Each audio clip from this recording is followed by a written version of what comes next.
Takeover Legend Morning Show is back. Monday through Friday, 7 a.m. to 9 a.m. Michael Sean, that's me. Jay Black, Sexy Mo, C-Chum, and celebrity guests that you get nowhere else. That's right, but here on Michael Sean and the Takeover Legends. Go to our YouTube page, Michael Sean and the Takeover Legends, and check the exclusive situation all the way out. Or catch it live. Get your comments on Monday through Friday, 7 a.m. to 9 a.m. Michael Sean and the Takeover Legends are back. Yeah. Michael Sean and the Takeover Legends, where the truth hurts, but also makes you laugh. Baby, tap in. We the worst records, baby. We about to create a perfectly horrible song. Y'all know I've been in the gym, and now all I wear is tight shirts, tight shirts, tight shirts, tight shirts, tight shirts. Yes, I do. Michael Sean wears tight shirts. I wear tight shirts because I'm working out some. And if I wear the right size, you won't see none of my little cuts in my arms or whatever. Short sleeve tight shirts in any type of weather. People talking trans when they see me in the street. Your shirt's so tight, we can see your heartbeat. Man, clown me if you want, I'm sticking to my guns. And when the summer comes, it's gonna be fun. You can crack jokes and treat me like a jerk, but one day you'll see my six-pack right through my shirt. And even if I wanted to, I just can't stop. I just might rock an Ezekiel crop top. Whoa. What? Did I take it too far? What? Yes. Whatever. Tight shirts in the morning at work and when I greet. I even wear tight pajama tops when I sleep. Tight shirts. Tight shirts. Tight shirts. Tight shirts. Tight shirts. Tight shirts. Mike Sean wears tie. Well, not really. Tight shirt. Tight shirt. Tight shirt. Oh, tight shirt. Yeah. Good morning, ladies and gentlemen. It is a Wednesday, hump day, all that good stuff. Why did Mike sound like that? And all that good stuff. 1, 2, 2, 2, 2, 2, 2, 2, 2, 2, 2, 2, 2, 2, 2.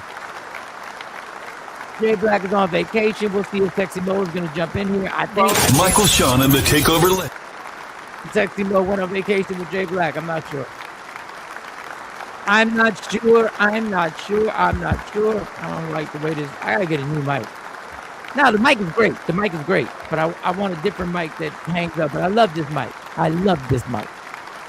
And I don't want to mess with the settings right now, because if I mess with the settings, I don't want to go down that rabbit hole. This is the mic that my team, that the Takeover Legend community gave me. So I will always, even if I have to get another mic because of a system that we have to do and get some different mics, this will be the mic that will mean the most to me ever of any mic I've ever had. And I will say no pause, because I truly appreciate what y'all gave me on my birthday. So thank y'all. All right, so KT will be on here. We got Wednesday's Word. There's a feature poet. I don't know who that poet is. Nolan Wells' Autopsy should be revealed today.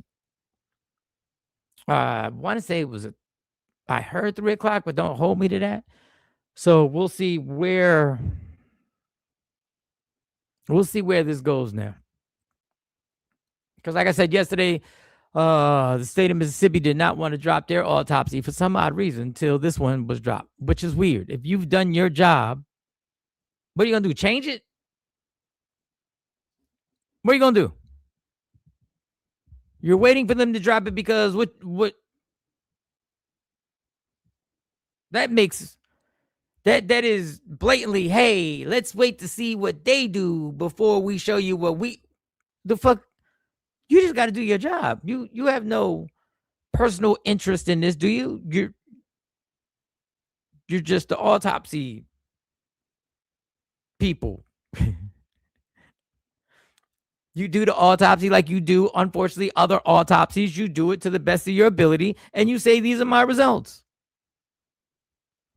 What would be the need to have to wait so somebody else does the same job that you're doing? Odd. What do you got? 2 versions of it? Best case scenario version, We can just put this out there and lay it to bed and call it, the good old-fashioned suicide, the good old-fashioned unaliving, because that's the go-to one, right? Ain't that the go-to one every when a young man is found hung from a tree with 2 broken legs, you say it was suicide. That's the good old, just, hey, it's suicide. Unaliving, whatever you want to call it, the same thing. So today we're supposed to get that. I think that I have a Don Lemon clip. I thought I had a Don Lemon clip of him making that announcement. We got some other laid back topics that I want to touch on. We got advice on men having confidence. I think that I played that yesterday. I might have played that yesterday.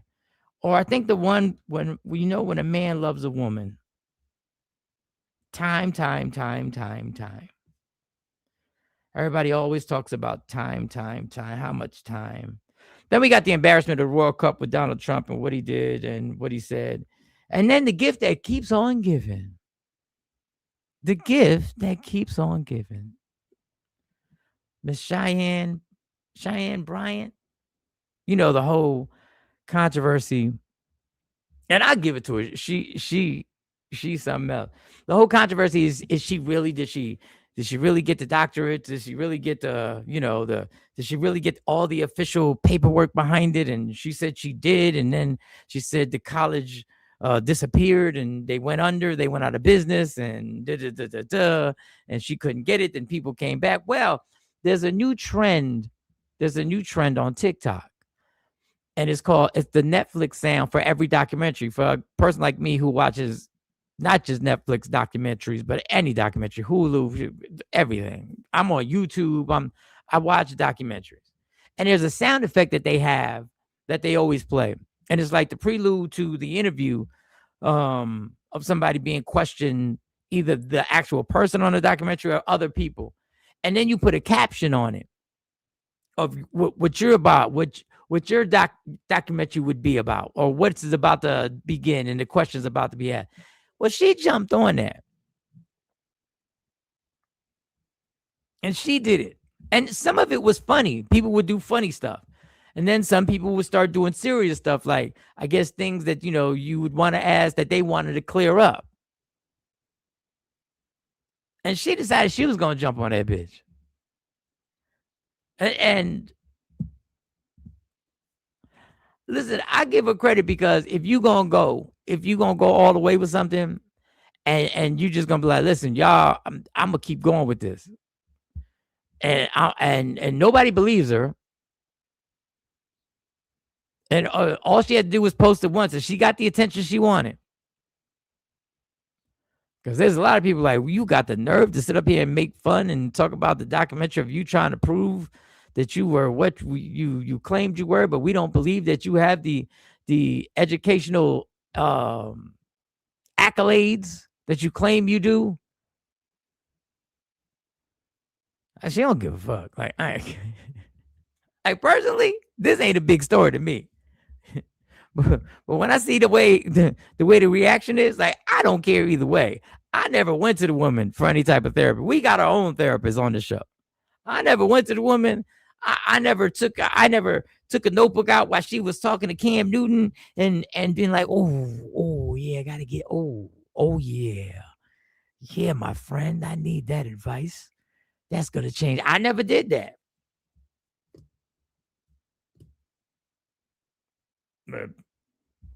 Then we'll talk about Floyd Mayweather getting stole. They stole $175 million from him. And guess who stole it? Well, you would never guess, but I'll tell you who. Well, not allegedly. He's actually suing them in court and seeing, how sometimes you bow down and you want to be a part of a group of people that really don't want you to be a part of them. It's just but you want to be. So we got tons of stuff. First thing we got to do is get to these good mornings. I think KT will be on here around 8:00. Once again, I don't know who the featured poet is. Also, I would have put it on there. Who was first up to bat? Nikki White Chocolate. What up, Nikki? Nikki, I saw your videos from the Jay-Z concert. Very dope. I love your post. I love the post that you put up there. And I'm glad you had a great time. Seems like you had an incredible time. We really should have sent you the link. And I gotta remember, how do I copy and paste the link? I remember it was easy as pie, and I can't remember how I did it. Legendary lady, she's got everybody. She's saying good morning to. Oh, she's on fire. She got some more people she want to say good morning to. Cypher, everybody, J Black, everybody, KT in the chat, ain't gonna be on the show. All right, KT, I see you multitasking in the chat, none on the show. Miss Clark, what's going on? Ashabu, good morning. Blessings, beautiful kings and queens. That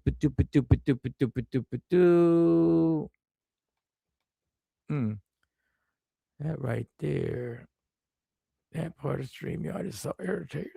Good morning, TOLs, Miss Clark. Good morning, good morning, good morning, good morning.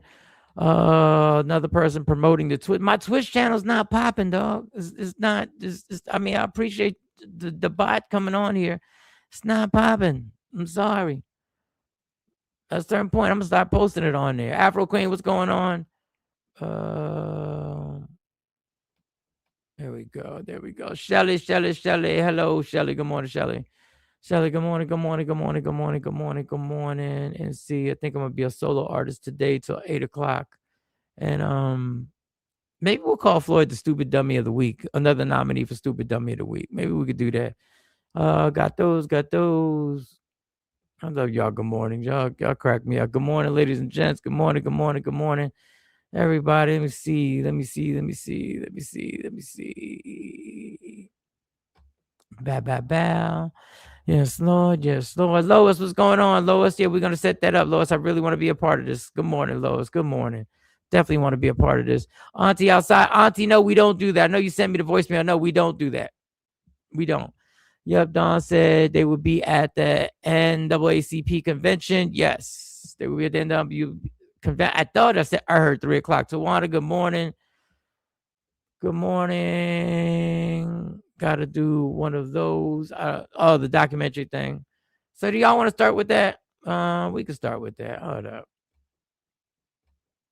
We can start with that. Let me see what other good mornings. All right. Well, we can. Yeah, we can get to it. So the trend is the Netflix thing.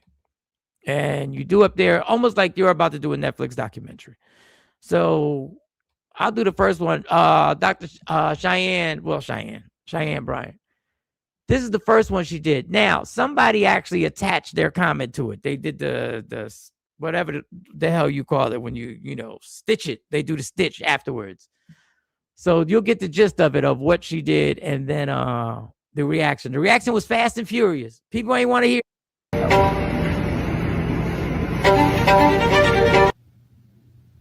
You know what? Just gonna go to hell. We're not doing this. Okay? Took me 12 seconds to find it on Amazon. $83. $83. You're not about to keep playing in my face. Produce the document. Show us footage. Give me the receipts. Or we don't want to hear this. What Monique say? If you're not going to put a name to it, keep it on the playground. This is childish, and you need to go to hell. So you got to put the caption up. Let me see. Can I read the caption? When Netflix does a documentary on Dr. Cheyenne Bryant, episode 1 will ask, is she really a doctor? Episode 2 to 10 will investigate why complete jealous, envious haters tried to prove she wasn't. So that's basically what you put your caption on there on what the documentary is going to be about. So she put it up, and immediately people started stitching their comments. And this second lady said, "Yeah, I need to go a little further with my comments. Since you want to feel like playing, you want likes and engagements. Yeah, so here's the number." And I think what was prominent about this one is that she had the whole graduation attire. And, she had the whole attire. And I think that was supposed to be something that made people go like, look, I guess she assumed that was going to make things official. Like, I'm sure she doesn't think that we believe that that's the actual gown that she wore. I hope she doesn't think that we think. I hope that wasn't her thing to try and make it seem like that was the gown. But okay, I'm gonna play this whole one. So go ahead. There's always a little.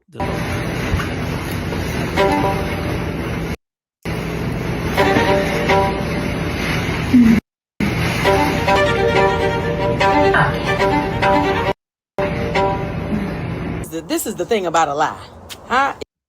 It don't care who tell it, but it seems to always find this lady. Who gave you that big ass Halloween costume? First things first, ma'am. I bet you didn't know before you went on Amazon and bought that shit there that they size you for regalia. You just can't be up there swimming in it. It's custom made for you. It's your size. Most of the time, you at least get that thing steamed. So even if it's been years since you wore it, it might be hanging up in the closet. It may be crumpled up in the box, but that's exactly what it's going to be. Crumpled up. There may be several wrinkles all over it.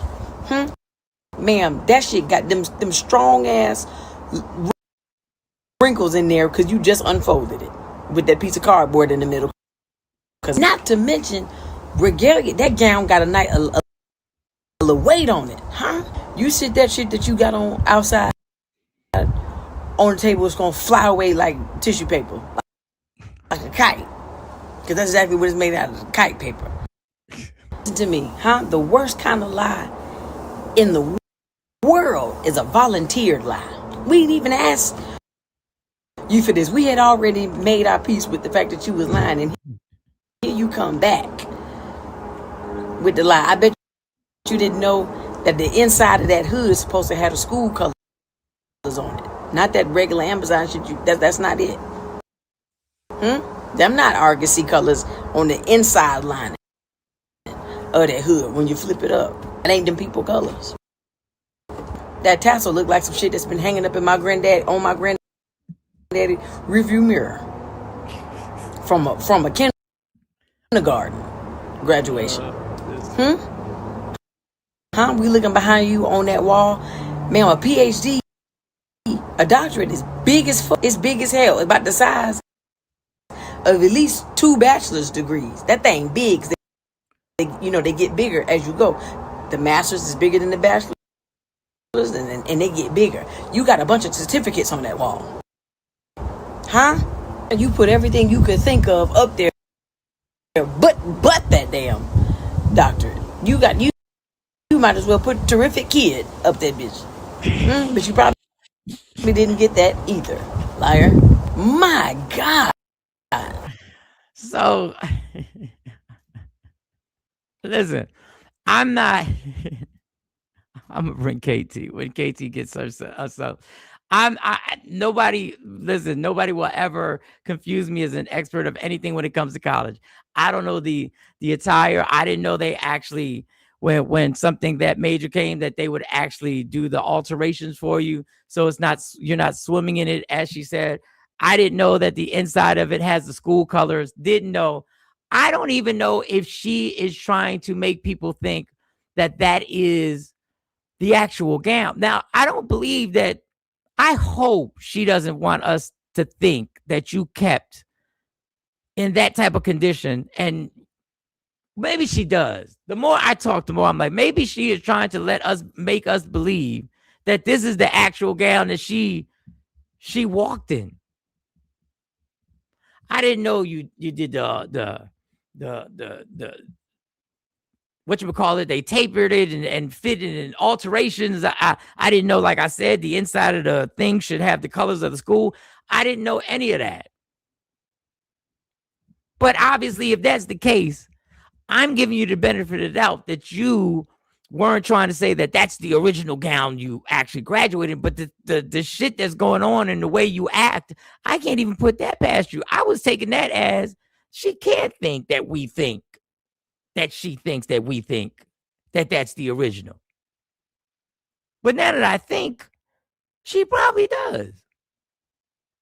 So people have gone on and shown you where you could get it from on Amazon. They showed you where you could. You can saw she broke the whole thing down. And I guess, I once again, me being naive, I didn't even look on the back to see all the stuff she had in the background. I didn't even take it that far. Let me take another look. Yeah, I didn't even look back here.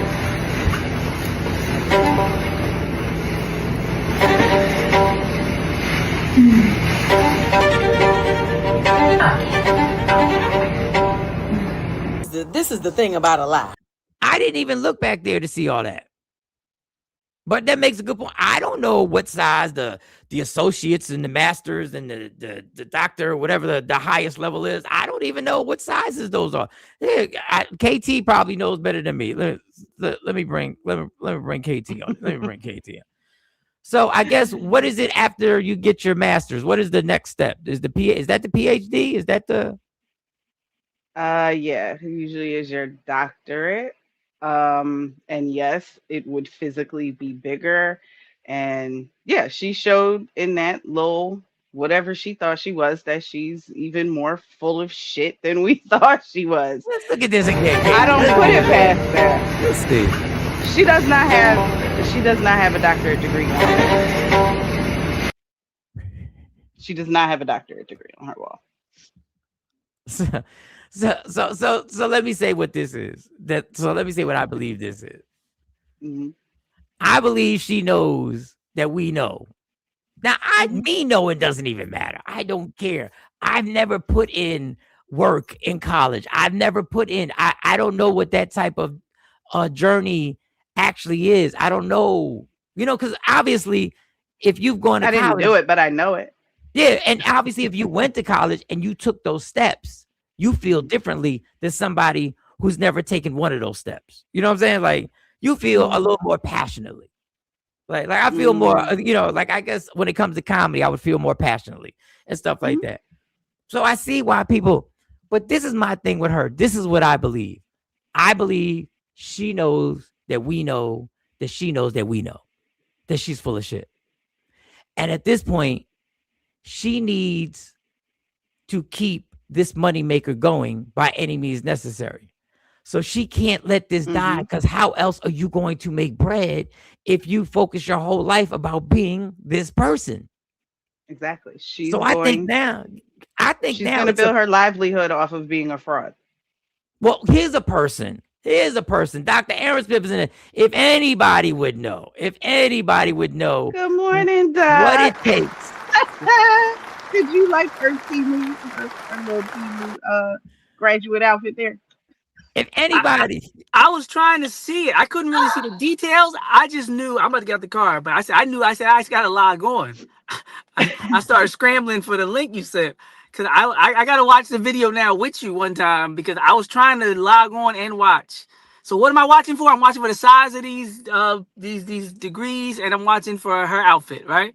Yeah, so the outfit, and what I didn't know, and once again, Doc, I'm naive because I've never gone through the grind of working to any type of master's degree, any type of degree.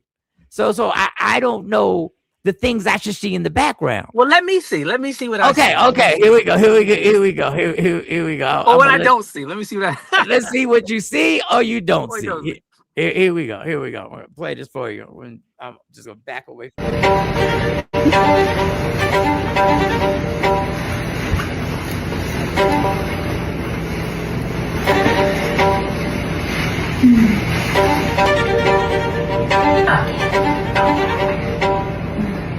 This is the thing about a lie, huh? It don't care who tell it, but it seems to always find this lady.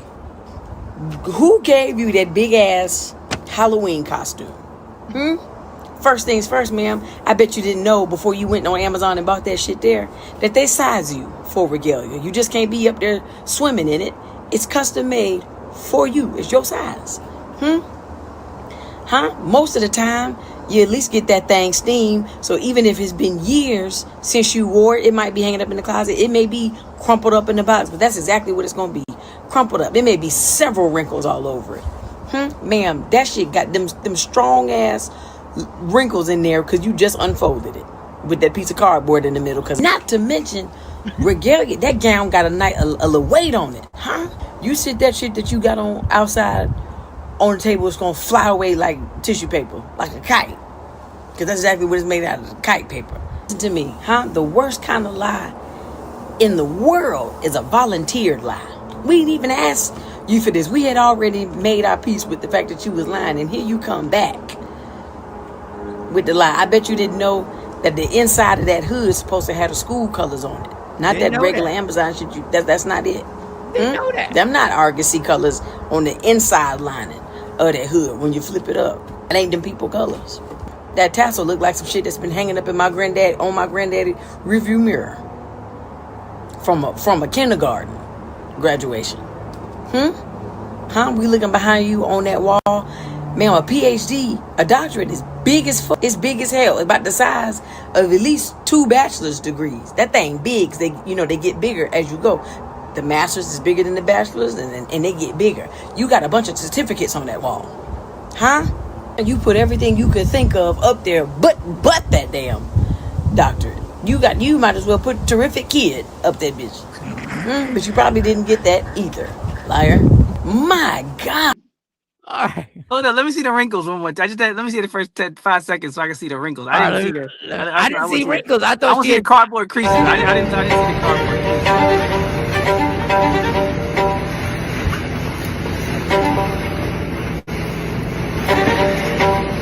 I guess those are the wrinkles. Oh, I guess those are the wrinkles. My Netflix documentary on Dr. This is the thing about a lie. Oh my gosh. It don't Well, care. I'll bring it back. I'll pause it for you so you can see what the reading of the Doc, cap. I want you to look at the wall. So, Oh no, I seen that. I know what to do. I'm zooming in and everything. That says I'm trying to zoom in on that University of Phoenix. Is there a University of Phoenix one on there? No disrespect to University of Phoenix. No disrespect. No disrespect. No disrespect, but that's not where she said she went, right? No, maybe she took some other courses. Maybe she was She got the doctorate from a school that is no longer in business. She claims that she can't get her records, which someone who also went to the same school said that was BS because they were able to get their documents, even though the school was shut down. University of America? Is that? Oh my gosh. One says certificate, one says University of Phoenix, one says University of America. Hold on, I got this glare on me. Is that even real? They done got the professor kicked up. He said, "Hold on, let me look back at these motherfuckers right now. Let me check." Yeah, it said University of America, University of Phoenix, and the one up top with the picture next to it says certificate. I just read 3 of them. I didn't read the other ones, but no, they're not sized right for a PhD. They need to pass a law. Let's talk. Go ahead. Let's talk. They need to pass a law on what? Go ahead. They got laws like stolen valor. I can't go out here and say I'm an army sergeant. I'll get arrested. There's laws against it. They need to pass a law. Absolutely. It's easy enough. They got online. They got for-profit. They got all these ways you could basically buy one anyway. If you ain't even go out here and buy one and log on and sort of do it, then you don't deserve to say it. At least an honorary, you could tell jokes and get an honorary doctorate. I could be an actor telling an honorary doctorate. You ain't even get an honorary, John? Then you should not be able to even say it. You should have to say honorary, but that's a different debate. Yeah, I think you should. But if nobody gave you one in any capacity, no, you shouldn't be able. I mean, I've seen programs, even undergrad programs. People are paying $40,000 to $60,000. What's Harvard right now? You should Google that. I think it's like 80 to 90 right now with everything. Say how much is an undergrad for Harvard per year? It's supposed to be the most expensive school. Undergrad for 1 year of Harvard. I'm gonna say 80. I'm gonna say 93. I'm gonna say 93 with everything. What are they saying? So the University of America is a Christian university. Give me one second. I just had that back. Yeah, I've heard of it. It's in DC. DC. $90,000. It said $90,000. What I say? 92? It's 92. Yeah, you said you were very close. You were very close. Okay, so Harvard, $90,000 a year. That's undergrad, right? Yes. So if people are paying between $30,000 to $90,000 across the country just to get their bachelor's, then they have to get. Well, they don't have to get a bachelor's, but they have to get a bachelor's degree to get into a PhD program. Like. People are spending like between $2,000 to almost $500,000. You shouldn't be able to come and be like, me too. Especially when it's required credentials to apply for certain professional positions. Mm-hmm. It's like that black dude that was faking like he was a dentist. Remember that young black guy? He was like 20 years old. He was drilling people's Yes. teeth out. And then some people say he was doing a good job. But then they had the lady who was doing the putting the spackle in people's butts. Remember she was doing and she was killing the sisters. Talking about she was doing butt lifts, but she was going to Home Depot and she was getting like, the same stuff you caulk the tub with. These credentials are for a reason. Credentials Right. are for a reason. Sometimes it's to keep black people out, like the unions. But I'm saying, but a lot of these terminal degrees, like seriously though, if I'm gonna apply for a job that says PhD required, I should have to have a PhD. If it's a plumbing license, electrician license, a teaching certificate, or an expedited, or on a track to being a teacher, right? Sometimes people can teach with the expectation. Wherever you are in the process, it should be transparent. And if you have not completed a process, because people do that too. People love doing that when people be like, yeah, I attended this school. And then somebody's like, did you finish? What are we doing? What are we doing here? Don't start shouting the school out because you walked on campus or you took a couple classes. You don't shout school out because you got kicked out. If that's the case, then I can shout out a few people that don't like me now, but we hung out one time. Like we talk about, like, no, I think it should be a law. It should be there should be a law against fraud. It's fraud. It's just fraud. So just for the hell of it, I'm going to say, here it is. Harvard College is $91,634 if you include unbilled estimates like books, travel, personal expenses. The comprehension total ranges from $95,000 to $100,000. Then it actually has the breakdown. According to the Harvard College Financial Aid Office, the bill expenses consist of tuition, $62,226, fees of $6,216, housing of $14,250, and food, $8,009. So this is the big bill that you're for whatever college you're going to, whatever college you claim you graduated. That's undergrad. That's undergrad. Right. And this is undergrad. So this is a big bill that people are grinding out and trying to figure ways out to actually make this happen and pay back student loans or however they make it happen. You've decided you wanted to be fraudulent about this and say you completed this. And now you've doubled down by mocking people, by doing this trend just to get under people's skin. But another thing that this shows is that she's already given in that we know that she's a fraud. Her thing right now is that she has to keep this going because how else, like I said earlier, does she keep making money? So she has to deal with this some type of way to try and figure out how to keep the finances coming in. Now, mind you, the stubbornness of human beings, all she had to do from the door was say she was a life coach and nobody would have batted an eye. Nope. I'm not understanding how, and Doc just brought it up, the young guy who was posing as the dentist and doing all the dental work, and then you had the lady with the fix-a-flat asses and all of that kind of stuff. How is she not being either brought up on charges, pulled into court the same way they were? How is this not a like a malpractice situation? Oh, I wouldn't even have a good answer for you. You're muted, Doc. I wouldn't even have a good answer for you. I was just nodding. But I think it's because the wrong, and however you look at it, the wrong person wasn't offended by this.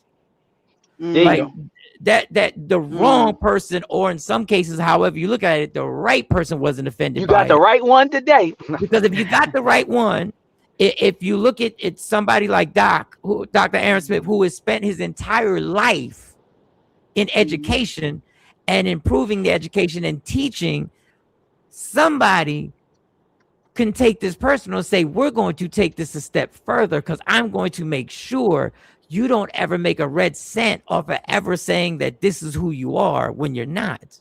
Because like Doc said, it's illegal to impersonate a police officer. It's illegal to impersonate anybody with military status. You can literally get arrested if they find out that you got up in the airport and when they ask for veterans, if you get up there and you say you are a veteran and they decide to check it, and let's say you're already on a plane, they can come and arrest you for whatever technical law that is. That's stolen So valor. I You can't think go out that there acting like you them people so because of how but hard now people work and what they sacrifice, and that's the reason why it's criminal. So if that's the case, if somebody's paying $200,000 to $400,000 just to get into a program, then no, you can't just jump out. You know what the issue is too? People like Umar Johnson, who actually had his paperwork, they dragged him to court to check his paperwork because they didn't like what he was saying because he was helping black people. She's so busy talking all this nonsense, ballot, sexes, and stupid, trivial stuff that they just let her go. Like you said, she's in our community causing havoc and talking nonsense, right? But Umar Johnson said, hey, they putting more of our kids in special ed. We need to be careful. He got dragged into court. He wasn't even on the whole Black Queens Forever back then. I remember he got pulled into court. His main thing was talking about how they put our kids in special ed, how the school district gets paid twice as much once they label our children. He was going hard with that. He had his book out about the psychology in the black. They dragged him to court. And they was like, prove you have a doctorate degree. We want to see your paperwork because you up here educating black people. So you got the right one. She stays on a stupid podcast and talk down to Cam Newton, and everybody's like, ah ha ha, and she don't find no court, no pressure, no nothing. So the design is exposed. You more How upset about Umar Johnson's paperwork than you are about her imaginary paperwork.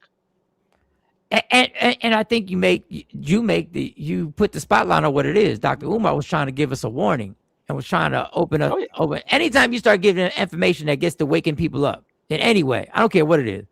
I don't care if it's a vitamin that you can take that will stop you from seeing the doctor more than what you see him. If you start spreading stuff like that, all of a sudden, but once again, like you said, they like the havoc that she causes within society, within our family culture, within our family dynamic. They like it.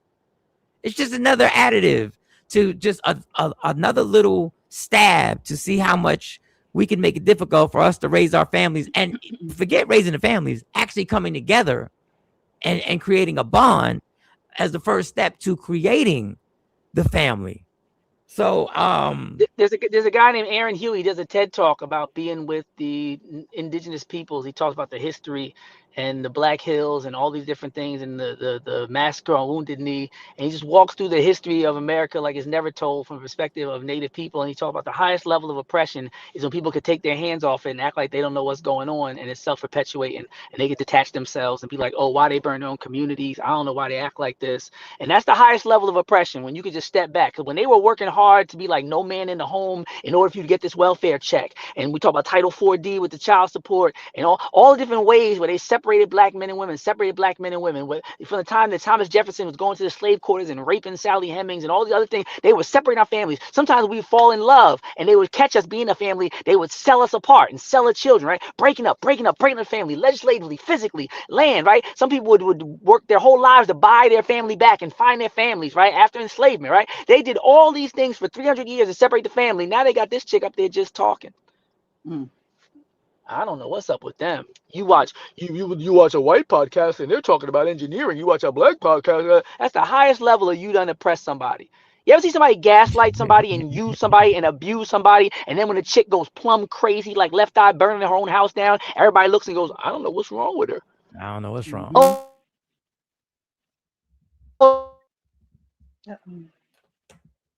We'll get him back. He might have to upgrade. All right, so that, and to all my parents out here, that includes me, to all the moms and dads. I'm sorry, y'all. I know Random Rick was being so shady yesterday, and I didn't get to put the comments up, Random Rick, but you were being so shady yesterday. Super shady. Random Rick, you were on fire yesterday. And I gotta tell you, the 6th grade perfect attendance award. Ashabu joining in on the jokes. Still Rock says, I don't know if the costume fit the gown. If you were a fully online student, I think it'll be funny too. Of course, she shouldn't have posted this just to try and let these rumors. Masters is huge, mine is huge, and they give you 2. The big one and the smaller one is sent to you. All right. Miss Parker. She'd be 6 feet under the jail. I can't stand honorary ones. because you ain't stepped foot in a damn classroom. You didn't do the work. Listen.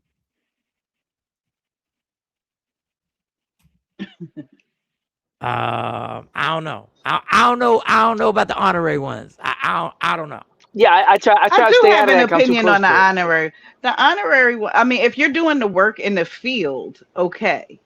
But if you're just getting one because, no disrespect to Queen or nothing like that, if you're just getting one because you just happen to be Queen Latifah, then to me that's not Well, really usually a they give one thing. to commencement speakers. They give one to the speaker. So Oh, anytime you really? just I come and didn't know talk to the that. kids, oh yes, Mhm. when you come and you give a speech at a Oh, college, okay. they usually give an They honorary give you an doctorate to honorary that degree. person to commencement. So yeah, so that's why people be like, I got honorary doctorates from 50 schools. Yeah, you go in around giving keynotes and giving commencement addresses, and yeah, they'll give you degrees. I mean, they must have invited you. They'll pay your honorarium. So you must have done something somewhere. It's not like you said. Mhm. You might be Kevin Hart. You might be somebody just doing something out in the community that transforms lives. You might be Kirk Right. Franklin, but it doesn't mean that you went to class. But Mhm. colleges got ways to make money and get attention to the school. So there's a marketing wing and all that also, and there's people Okay. who are legacy, and there's people who donate their finances, get their names on buildings, and their kids get D's, but still find ways to graduate and get accepted to schools. It's a lot of other things going on. There's a regular Mhm. stream for everybody else. Then Right. there's the president's son. Then there's whoever donated $1 million. Then there's whoever did the commencement speeches. Whatever, there's all these other tracks that people aren't aware of that you're not able to get on, like George Carlin with the small club. You're not in it. Yeah. So I wasn't off. I thought I don't have an opinion on. I thought one of the angles were, as a college, obviously you're a business that is trying to attract more students. So if you can say Oprah is an honorary whatever, or you can say I don't know, Kendrick Lamar was Oh yeah. is an honorary graduate of the school, or whatever. I guess I understand that marketing plan. Miss Clark said I uncovered 2 people years ago who provided fake Rutgers degrees. The mother of one of them went to jail for faking a degree and working at a nursing agency. Oh, Mm. Because medical, right? I'm pretty sure the medical field don't oh, play like fuck. everybody else. She Because makes that's money. like the dentist. The guy said he was dentist, same thing. When it comes to practicing and dealing with patients, like you said, Mike, that's when you got the right one. So you better pick which degree you faking. If you faking, you better say you studied ladybugs in Australia and you got this liberal arts degree about geography. Because once you start dealing with patients, no, it's a whole different ball game, brother. You taking a different And the oath and crazy everything. and the crazy thing, Doc, is you might be you're accurate with that, but also, let's say you said the ladybugs and you were being facetious, you were joking. There's Mhm. somebody who has spent 20 years of their life Oh dedicated to. yes, Oh So yeah. if you get that person and that person says, wait, do you understand I the ain't see effect? I ain't see her. I ain't see her out there in the field. Yeah, and do you understand, somebody says you don't know the effects that ladybugs have on the environment, Oh yes, and like the bees, and like the yeah, bees. They like the affect everything. bees. And then all of a sudden you're like, you're not going to screw this up. But this has always been my question. If Dr. Cheyenne Bryant is actually working with people, Yes. doesn't she have to tell them? Aren't you required to tell them what your background is? Like what is it that you like? I What have she to gonna say? Scammer? no, What she gonna but say? Her background? My scamming doctors and no, lying about the degrees in her but back. What she aren't you gonna tell them? obligated to answer me when I say you are a doctor? Have you received all the full qualifications? That's just Like, the cops. That's just the cops, Mike. The cops, when the police are going undercover and you ask if they're a police officer, they're supposed to admit it. That's why all the drug dealers and hoes be like, "Are you a police? You're not a cop, are you?" But I never heard that with but PhDs. I never heard somebody I say go back you to gotta what you tell them if they're said. lying. But I got go back to what you said. If I was your patient and I find out this entire time you weren't, that is where the lawsuit could come in thoroughly, especially if I've taken Oh your no, you can advice. sue for fraud. That's what I'm Fraud saying. has You can no sue. statute of Yeah. limitations. There's no statute of limitations on fraud. I can sue you 50 years from now if you defrauded me. Fraud and murder, those are the two. Well, now they got things with sexual assault where they letting it, but originally murder and fraud were notorious for not having that same statute of limitation. So if somebody could put something together, you're right, Mike, or at least get my money back. If I spend my money with Get you, I my get money pain back. and suffering and all that. Yeah, and that's what it takes to usually stop people from doing stuff. That's how they stopped the Klan. It wasn't protests; it was lawsuits. To court. But why to check. isn't the No, go ahead, KT. Go ahead. why isn't the doctorate in psychology being held to the same levels as a medical doctor? Well, she's saying psychologist, right? She's not saying psychiatrist. That's when she would get in trouble if she's prescribing. Then Okay. they nip that in the bud. If Oh she came out saying she was a yeah. If psychiatrist she was and started giving people prescribing, medicine, oh yes, it'd be over. That's the difference. Psychology and psychiatry. That psychiatrists, they gonna get you. They gonna get you right away. but you can't You be know, in take here. some Zoloft and some perk 30s. They say no, you gotta go. You can't be in the trap. You can't be in the trap. You don't get no access to you. You can't be Where part you of get your that. pills from? Shit. Who's your plug? Who is your plug? Since we're on the medical field, I saw this, and listen, every once in a while, y'all, I'm gonna be real. Every once in a while, I'll see something. Let me make sure I have it before. Let me make sure I got this clip, because this shit for every parent, this right here should scare you. In California, I saw this clip, and there's a mother talking to somebody from the doctor's office. And every once in a while, I watch a clip and I go a little further, just a tad bit further. I'm not going to the library. I'm not cracking open. I'm not going deep diving into something, people. I'm not going to be highlighting stuff in my room and putting stuff on the wall and trying to be like, yeah, once I find this will lead to that. I do a little bit. In California, I'm going to ask y'all a question. How long do you think you have access to your children's medical records? KT, to what age do you think you have access of your child's medical records? Without anybody asking, you have direct knowledge and you can know everything about your child. 16 or 18? 16. Okay, 16. Doc, how old do you think? How old do you think you have? Yeah, I would say 18. 18. That's 18. People in California, the age is 12. In California, the age where you can stop getting access to your child's files if they choose to not let you is 12. This is a little phone conversation. I'll have access to his medical records. But once he turns 12, government locks me out. Yes, because I'm sure you've heard of HIPAA, now has privacy rights under HIPAA. So He's 12. So as a parent, I can't see my 12-year-old's medical records? No. What? And you can request elevated access, but your child has to agree to. I was stunned. So I did my little Google, and then I said, let me see if there's I had some young boys at the job who do the little chat cheat, because I haven't delved into the AI really. My daughter and all that does that. They were like, oh shit, 12. Now I don't want to go down this rabbit hole, but I'm going to go for a little bit. Then I'm going to jump right back out the rabbit hole. It's interesting that kids that young can now get surgeries to start changing their bodies, and can start doing the process of changing their bodies and their gender. And the parent, after 12, once they turn 12, has no access to the medical records. If this isn't absolutely blowing your mind, and talk about an agenda being done in front of you, in what world would a 12-year-old have anything that a parent doesn't have access to? Right.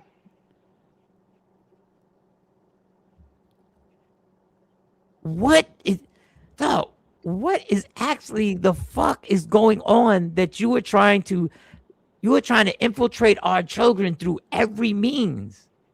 You already get to indoctrinate them through school itself. Now you want to take them and hide exactly what decisions can a 12-year-old make. What decisions can a 12-year-old make? Most 12-year-olds don't even know what they're allergic to. Good point. So this is what always gets me, and I told myself not to go too deep down. This is what I mean when people we blatantly just go, that person's on our side, this person's is not on our side. It's all convoluted, because if you ask anybody what they think about Gavin Newsom, oh, we like the way he was popping off with Donald Trump. This is his shit. I'm about to say, yeah, some stuff. Yeah. And this is only in the state of California. All right, and now that, once again, I ain't take no deep dive, so I guess it obviously is going to vary from state to state. That just But bugs the me state out. gets more control. The state has more control and influence over your kids, basically. If it was Shakespeare, it'd be what is it, Hamlet with Iago, or what's it, Iggy Azalea? Remember when the basketball player was taping the other basketball player and told Iggy Azalea she broke up with him? Like, Yeah. just to give a non-Shakespearean example, it's just a hater. Like, the state is a hater. The state will act like they're trying to help. The state will talk about your kids. The state will be like, man, these kids are this. And then the state will put up a tip line to call on the parents, so you can't discipline the kids. And the next thing you know, the state got the kids. The state is the side dude waiting to be the next dude, waiting in the wings, giving bad information to your girl all the time. Like, yeah, it might be tripping. Yeah, I don't know. I mean, he's my friend. So like Nolan Wells friends. Yeah, me and Mike are friends, but I just think you deserve better. Wait, what? What just happened? Scooby-Doo, huh? Right? That's what the state is. The state be like, yeah, I just think your kids deserve to be treated different. If you ever need my number, just call me if anything bad happens in that house. The state is like a predator and a hater, because then the state will turn around and be like, you can't look at these records. And you be like, wait, what? I'm the parent. No, we're the parent. The ward of the state. You signed a birth certificate and the Social Security. You didn't know what was going on, but the whole play was in motion the whole time. Like, I don't know why somebody would trust that kind of system after I just gave the history of how they've been acting and what they've been trying to do the whole time, but that's a different story. But do you see how far the rabbit hole and I hate to say that term, rabbit hole. You see how far the information will start going from organ donors, being an organ donor, from what tests are they running? You don't know what tests are they running. You don't know what tests are being run anymore. A normal blood test could be what you think is, I'm just gonna take blood pressure. I mean, for heart disease and stuff like that, early detection and whatever they're looking for. But basically, they can test your kid at 12 years old. The kid says go for anything. Well, vaccinations, and even recently in the ICE detention camps, there's a whole push for a lot of Latino activists who are like, these sexual assaults and people dying and disappearing and even forced sterilizations are stories that nobody's talking about. There's stories right now about people in these detention camps, just like you said, Mike, these ordinary procedures turn into all kind of other things. Like they've always done this. People, they had it in with the Ethiopians over there in Israel. They've had it, throughout America when Margaret Sanger and all them was doing eugenics. People going for regular procedures, and they were forcibly sterilizing people without their knowledge. Oftentimes, Black people, promiscuous people they call feeble-minded, imbeciles, all these different people, they would just decide that you can't reproduce. So you're right. When it comes, and this whole child sex trafficking thing, there's millions of children being trafficked every year. But now they want more control over the minors. They can't open the files. They can't unredact the files that we do have, but they want more control over the kids and more access to the kids. It don't take a rabbit hole for that. I can add 1 + 1.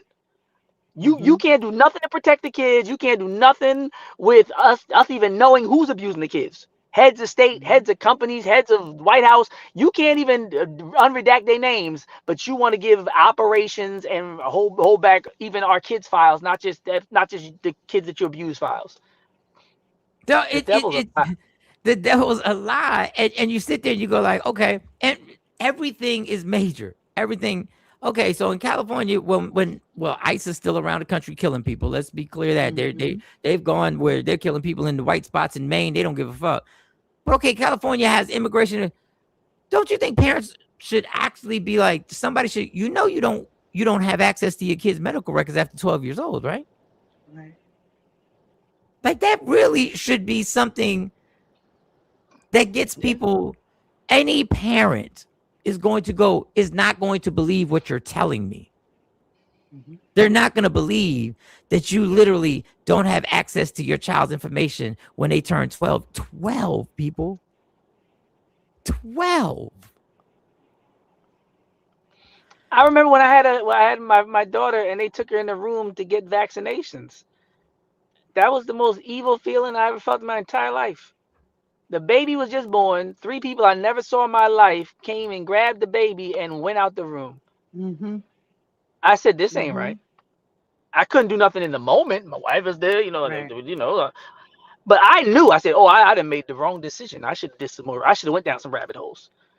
Because I Yes. learned about doulas and home births and all that later, but it's not my Mm-hmm. choice. I'm not the woman. But I'm gonna tell you, anybody listening who don't have a child, when they take your baby and talk about they about to give them 10 to 20 vaccinations or whatever they doing in that back room, now you hear about all these creeps and freaks and everything else that be working. I Mm-hmm. heard about that one nurse that was breaking the baby's bones. You ever heard that story? Yes. Yes. Yep. I showed the Stuff like clip. That's that. a real Yeah, and story. another one of the kids were dying, and one of the kids would come up with the broken bones, right? The lady, and she only got like 20 months or something stupid less than that, right? I'm saying all these Mm-hmm. things going on in the hospital, not just the birth certificate, not the social security, not just all the owning the kids and all the corporate fictions and all these straw men, all this other stuff going on.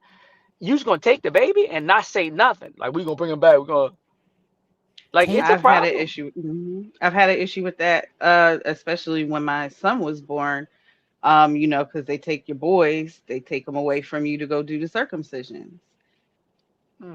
They won't let you stand in the room. They won't let you be there or anything. So I couldn't be there. But I'm back in a hospital with my son at 10 months old because he now has to have a circumcision revision because it wasn't done correctly in the first place. Now he has to be put under anesthesia and Hmm. stuff to get this corrected. And not for nothing, about a year or about 2 years later was when I started seeing the signs of the autism. Hmm. and Katie, like I've told you about a woman that we talked to in Dallas for years, has been on this fight. Her son, and she's been very public with it, is on the spectrum. Mhm, And she has been adamant. She was somebody who was influential in the society out there in Dallas, and was mhm. shunned when she started saying something went wrong after Something the went wrong. vaccinations to my son. The amazing A part of lot of this people think that. the amazing part of this is that none of us know what the vaccinations that our kids are being given. All we know is that they keep adding more. I'm not a doctor, Mhm, not a doctor, y'all. mhm. I'm just saying we just don't know, and it's been normalized to have our kids be giving shot after shot after shot that we have no idea what they're being shot up for or with. None. To that, I will say for any parent, you have to do your due diligence. You have to ask questions and know that you do have rights and power over how those vaccinations are administered. It is written in my son's records that there will be no cocktails. We do not do cocktail vaccinations. If I have to bring him back every 30 days to get them jokers one by one, then that is what we will do. But you will not give him a cocktail vaccination. So there is not going to be chicken pox, measles, rubella in one, and HPV and this, that, and the other. And we're not doing that. And I have it written in his records, and I stand over them while they do everything. You have a right to do that. And I listen, being somebody, this is a show that I put on, so I like to be very careful. There's just certain things I don't understand, and I don't understand why they've never been explained to us. And when somebody does something to, in my experience, when somebody constantly does something that they don't want to explain to you in detail, it's because there's something that they Hmm. just don't want you to know. Hmm. Whether it be banking, whether it be getting loans, whatever it is, when somebody doesn't want to be 100 fully transparent and say, this is what they do, this is what the vaccine is for, this is why, this is where the reason why this vaccine was created. Instead, it's become, I don't even know how many they are that your child has. I don't even know how many how many vaccines they actually get. Quite a few. Like, so Well, when that's one of my issues. That's one of my issues with the law. Because I always talk to lawyers about that. You know, they'll take some pride and pleasure in being like, yeah, when a cop says they understand, they're having you unknowingly submit to their authority. And when you come into a courtroom, you waive your special appearance, you make a general appearance because you. And I'm like, yo, y'all effed up. Like, Mhm. just because I can learn it and slime Mhm. my way through it and legalese with a different language, and when you say human, it means monster in Black's Law Dictionary. When I say human, I'm thinking about a human being. F y'all. And that's why I tell lawyers, Random Rick even the just lawyers put I that work with, comment I'd up. be like, y'all are wrong. I said, I've never seen a more callous, inhumane institution in my life aside from imprisonment. Who the hell gets smart and uses it against the 90% of people who don't know anything? Back in the day, when we first learned about supreme wisdom, Elijah Muhammad, 5% nation, the lesson was, the reason why they were called 5%ers, Class 13X, is because, like they said, 85% of the people are deaf, dumb, and blind, self-hating, living in triple stages of darkness, not understanding their true nature as God. 10% of the people are bloodsuckers of the poor, rich slave makers of the poor who know the truth but hide the truth. Then there's the 5%, the poor rights teachers of the planet Earth, whose duty is to civilize the uncivilized. Like, it seems real when I talk to people. Because the most people that know better are not helping. They're like, oh, I know better? Oh, I know better? I'm about to do some real estate. I know better? I'm about to be a lawyer. I know better? I'm about to have them sign these forms for vaccinations, but my kids ain't gonna get none. I'm gonna be Zuckerberg and my kids ain't gonna be on no iPad, and I'm gonna be Bill Gates and my kids ain't gonna have no computers. They send their kids to Montessori schools with books and tools and no iPad time. Mhm. It's like it's all that hand wringing that that's why I don't like those kind of professions where it's like, why didn't you do this? I don't want to be with Yep. y'all because I'll mess around and tell everybody. But see, Doc, and that is, and Mm. we're gonna go straight to the artist right now. We're gonna go straight to the artist. So KT, get your introduction ready because we're already 11 minutes late. So I Cool. I'm apologize to about to check Christopher. out too. I'm about to But head in. before you go, I want to say this: when you are the person who comes out and says, "Hey, y'all, this is what I know," and tells everybody, everybody goes, "Fuck out of here." No, I'm Not telling just you. that, they want to keep their position. That's why I'm not. That's why I'm unemployed now. They Right. want to keep their Everybody, position. Then you got the other side who wants to eliminate you because they don't want you to tell these people. They don't want you to tell yeah. these people that I don't need this person or you don't need that person. But then we look at the person and go, that can't be real. You're Mhm. crazy. It's a weird dynamic. But Doc, go upgrading it. You're gonna come back? Probably not because I see Okay. it's already 8:15. But I'll try to check in tomorrow. All right, Much cool. love, Thanks, KT. Take Doc. care. Dr. Aaron Smith, ladies and gentlemen. Dr. Aaron Smith, KT. Let's get straight to your introduction Straight for to it. the day. Unfortunately, I can't see the bio because Well, you he just just go get texted it. it to my phone. But I'm Okay. just gonna go off top. Christopher KP Ultra. I met this brother a couple years ago. He came out to the Willenboro open mic.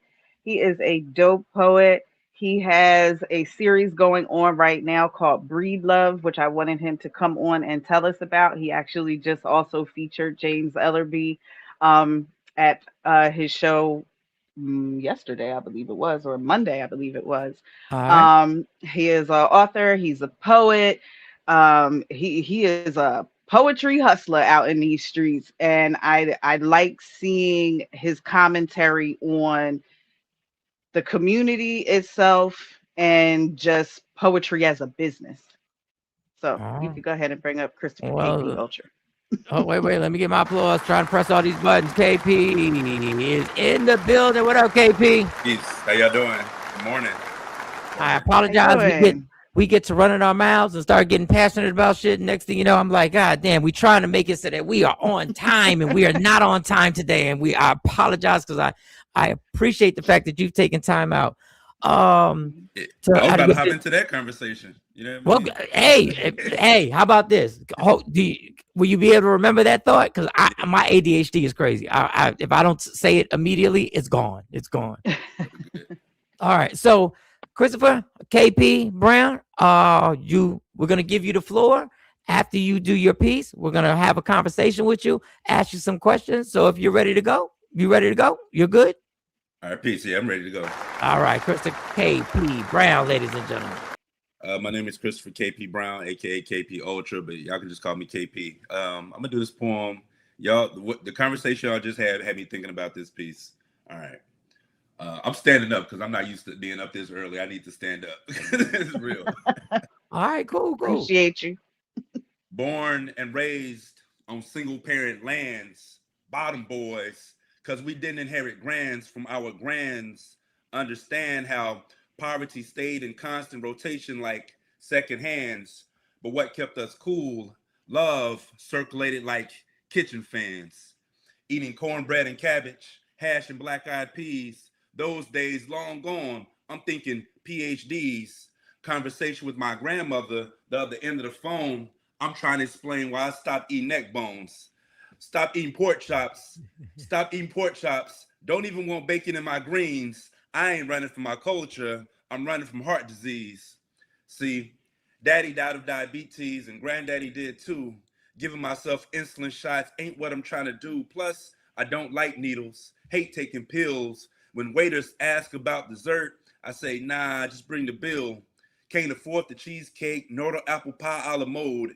Mint chocolate chip, I like to eat the whole bowl, but I'm trying to preserve my health, trying to preserve my wealth.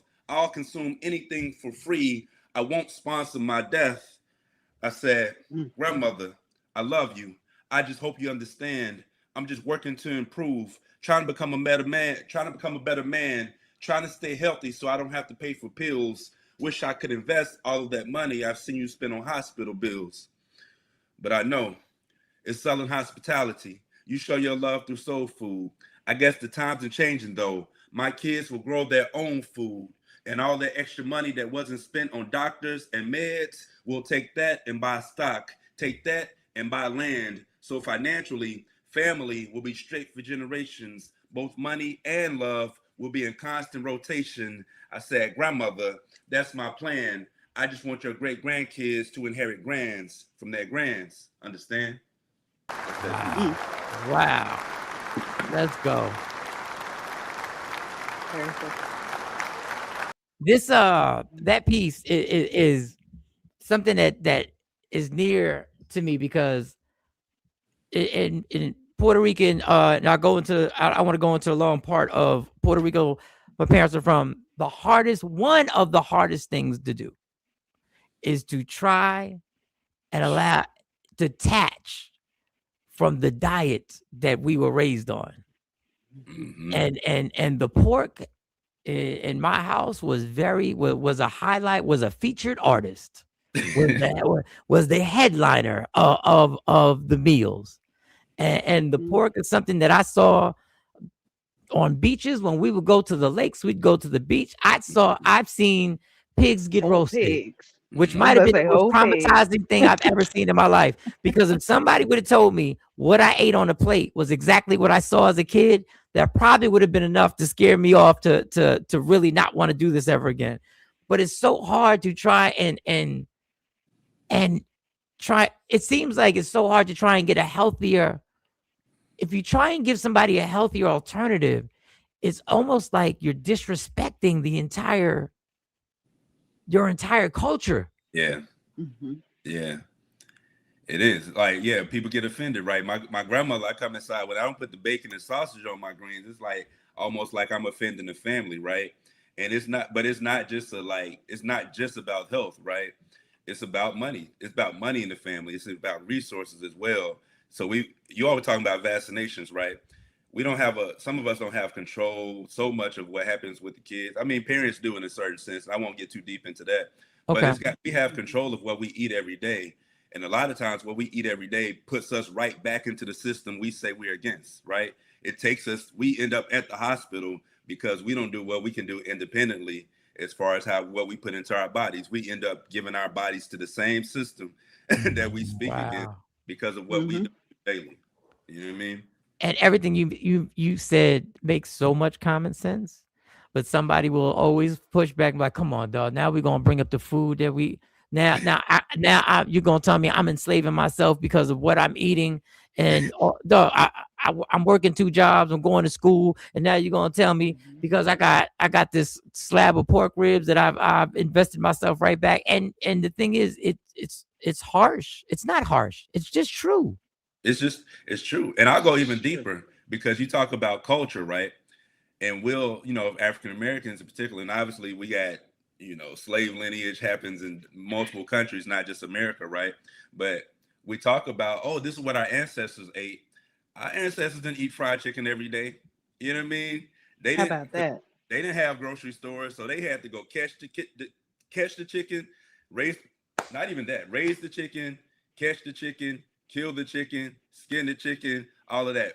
We're not doing that every day. We No, go we're to the not doing that grocery every store day. real Yeah. quick. You know what I No. mean? And they weren't doing that every day. So we're not even necessarily acknowledging our culture by saying that these foods are our culture. It's not. Because if you think about it, they were on plantations, right? I'm not gonna get too deep, but they were on plantations, right? Plantations, if you take away the kind of the meaning we have behind it, it's really a place where you plant flowers, you plant things there, right? What were they planting? Everything that is planted that comes from the ground is healthy for us. These are vegetables, these are fruits. And that's what our ancestors ate the most. They got a little bit of meat. You know what I mean? They got a little bit of meat. But besides that, they were eating veggies and things that grew from the ground. And that's how we honor our ancestors for real.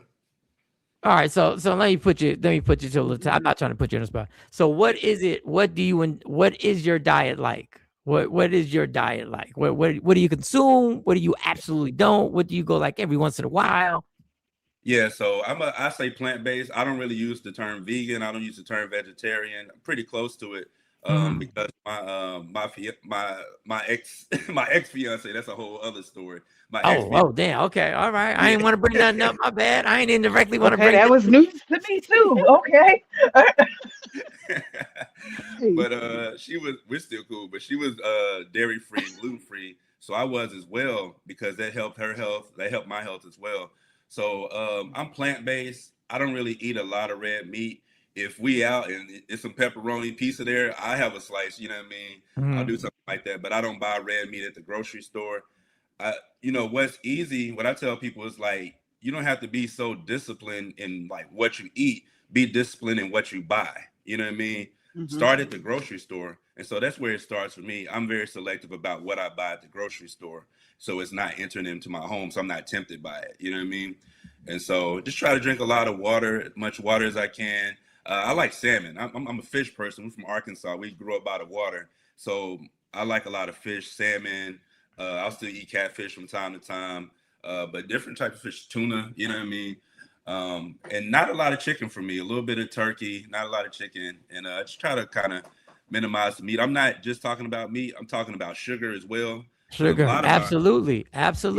Meat is not the issue for a lot of us. Sugar is the issue for a lot of us. You know what I mean? I have a weakness for ice cream, so I have to limit that. You know what I mean? Besides that, try not to have too much sugar. So, okay, I don't want to be messy in any way. So you brought up relationship ending. No, but just follow me. Does something like that take you directly to your pen and paper when you go through something like that, or is it something that you have to process for a little while before you actually turn it into your words, to turn it into your content? I don't want to say content like that, because it's not like you're posting it on Instagram. But is that like your diary that develops into maybe a piece that might happen about a breakup? Man, so like I'll write about it in notes. I have like notes to myself. I have emails to myself, like, journals sometimes. Sometimes it's like, oh, I just need to write this down. But it doesn't turn into poems. You know what I mean? I'm so deep I've been doing poetry since I was 14. I'm 42 now. You know what I mean? So like 20 something years. And so that part of my personal life will probably never meet the stage, or if it does, it's very delayed. So it might be 10 years down the line that you all hear about this, because it's really my personal life, and the poetry in a lot of ways has become business, and I'm keeping spreadsheets, and it's very organized. And so my personal life is that part of my personal life is pretty separate from what people get on stage and what I share with people. You got to have something for yourself, and in these days where so much is shared on social media, you know what I mean, and so much is shared through the poetry, you got to keep something for yourself. So I keep a lot of that in my personal life, literally for myself, because this is the last thing I'll say. You can be giving it to the public and not processing for real. You know what I mean? You could be telling them and you're not really healing. You know what I mean? You're not really growing from it. You telling people and they getting stuff out of it, but you're not getting the most out of it that you can, because you're constantly hearing feedback from other people who ain't really invested in your life. You know what I mean? Right. So that is the first time I've heard, and not just from poets. That's the first. Well, I've heard it sometimes from comedians, but You said there's certain things I have to keep for me. And normally an artist is always the person that says, whatever I have, I'm giving. And I'm not saying you're wrong. I think that's interesting that you were like, nah, y'all don't, as much as I'm into this, as much as I feel like this is something I've done since I was 14 years old, you don't get all of me. And a lot of artists take that as a badge of honor. I put everything out on here. Mm-hmm. Yeah. And I don't get that. I don't get $1 million back. If I was a millionaire, if I was Jay-Z and Beyonce, I might put more out there. But it's like you have to, especially in poetry, you have to keep something for yourself. And I don't know, like I say this, more important than poetry, anything like that, I need to be good as a person. You know what I mean? I have to be straight as a person. I have to be at peace with myself. I got to be able to, like, if my ex-fiance comes around, I'll put it like this. Let's say I write that poem and that poem is out there. Now we can never get back together. We can never be at peace because even if we're good, now she hears that poem on YouTube or something like that, and we right back at where we were 2 years ago. You know what I mean? Something like that. And so I just want to be at peace with the people who I actually love and I care about, because this social media stuff isn't real. You know what I mean? Like these people who like and follow, but don't, they may not show up. That's not real life. And I'm very much interested in having peace in my real life. Wow. So that is you like, what if she hears this? We'll never have a chance. That could end any opportunity to for y'all to reunite. Yeah. So because let me say this, man, like, so KT mentioned Bree Love, and we'll talk about that. But the last time we did Bree Love in 2023, we had a lot of stuff going on, and I was able to go write a poem and go on stage, but she's not a poet. She's not an artist. So she doesn't have that outlet, right? And so that becomes unfair in its own way in a relationship where one person has an outlet and they can speak to the world about it. And then the other person on the other end, who the poem may be about, they don't have an outlet. They can't really speak for themselves in that artistic way. And so I just try to protect, the people in my life in that way. I've said that before too. I've said there's certain things certain things. Now I've talked a lot about a lot of my personal stuff, but there are certain things that I won't say because there's another side to that story. And if I'm only going to give my side to the story, even though tons of people do it all the time, I do think it's unfair that they don't have the same platform to be able to respond. Like there are certain things that I'm like, I wouldn't bring that up, but that's interesting because everybody is so quick to, and I'm one of them. Like I'm most of the time I'm on this show, I probably told more about myself and not even thought about the flip side of that person. What if I see that person again? What if they see this? Okay, my real answer was I ain't care. So that was my real answer. But right. yeah. But I think you have to decide and you have to be honest with yourself what people you do care if they see this, and you can't explain to them before they see it. You can't explain to them where you were at that moment, and you can't explain to them what exactly. All they do is they could see it 6 years from now, 2 months from now, and they just say like that's the emotion you shared. And those are the people. I think we all have those people that we hope we can talk to first, but you can't with this content if you put it on YouTube. Yep. So what if you had a fire piece? What if you wrote a fire piece? What if you wrote a piece that it shook you up while you were just saying, you were like, ah. All right. If you know me, I would never, like, to know me is to know, like, I would never even, I was in a back and forth with a family member yesterday. It's never gonna be formed. You know what I mean? Like it's my family, you know what I mean? But here's the other part of me. If we're talking about poetry business and I feel like somebody did me wrong on the poetry business, we write. We write. The anchors out there. I'm not holding back on the name on social media. Anybody want to know, I give them that. You know what I mean? Oh, I've witnessed that.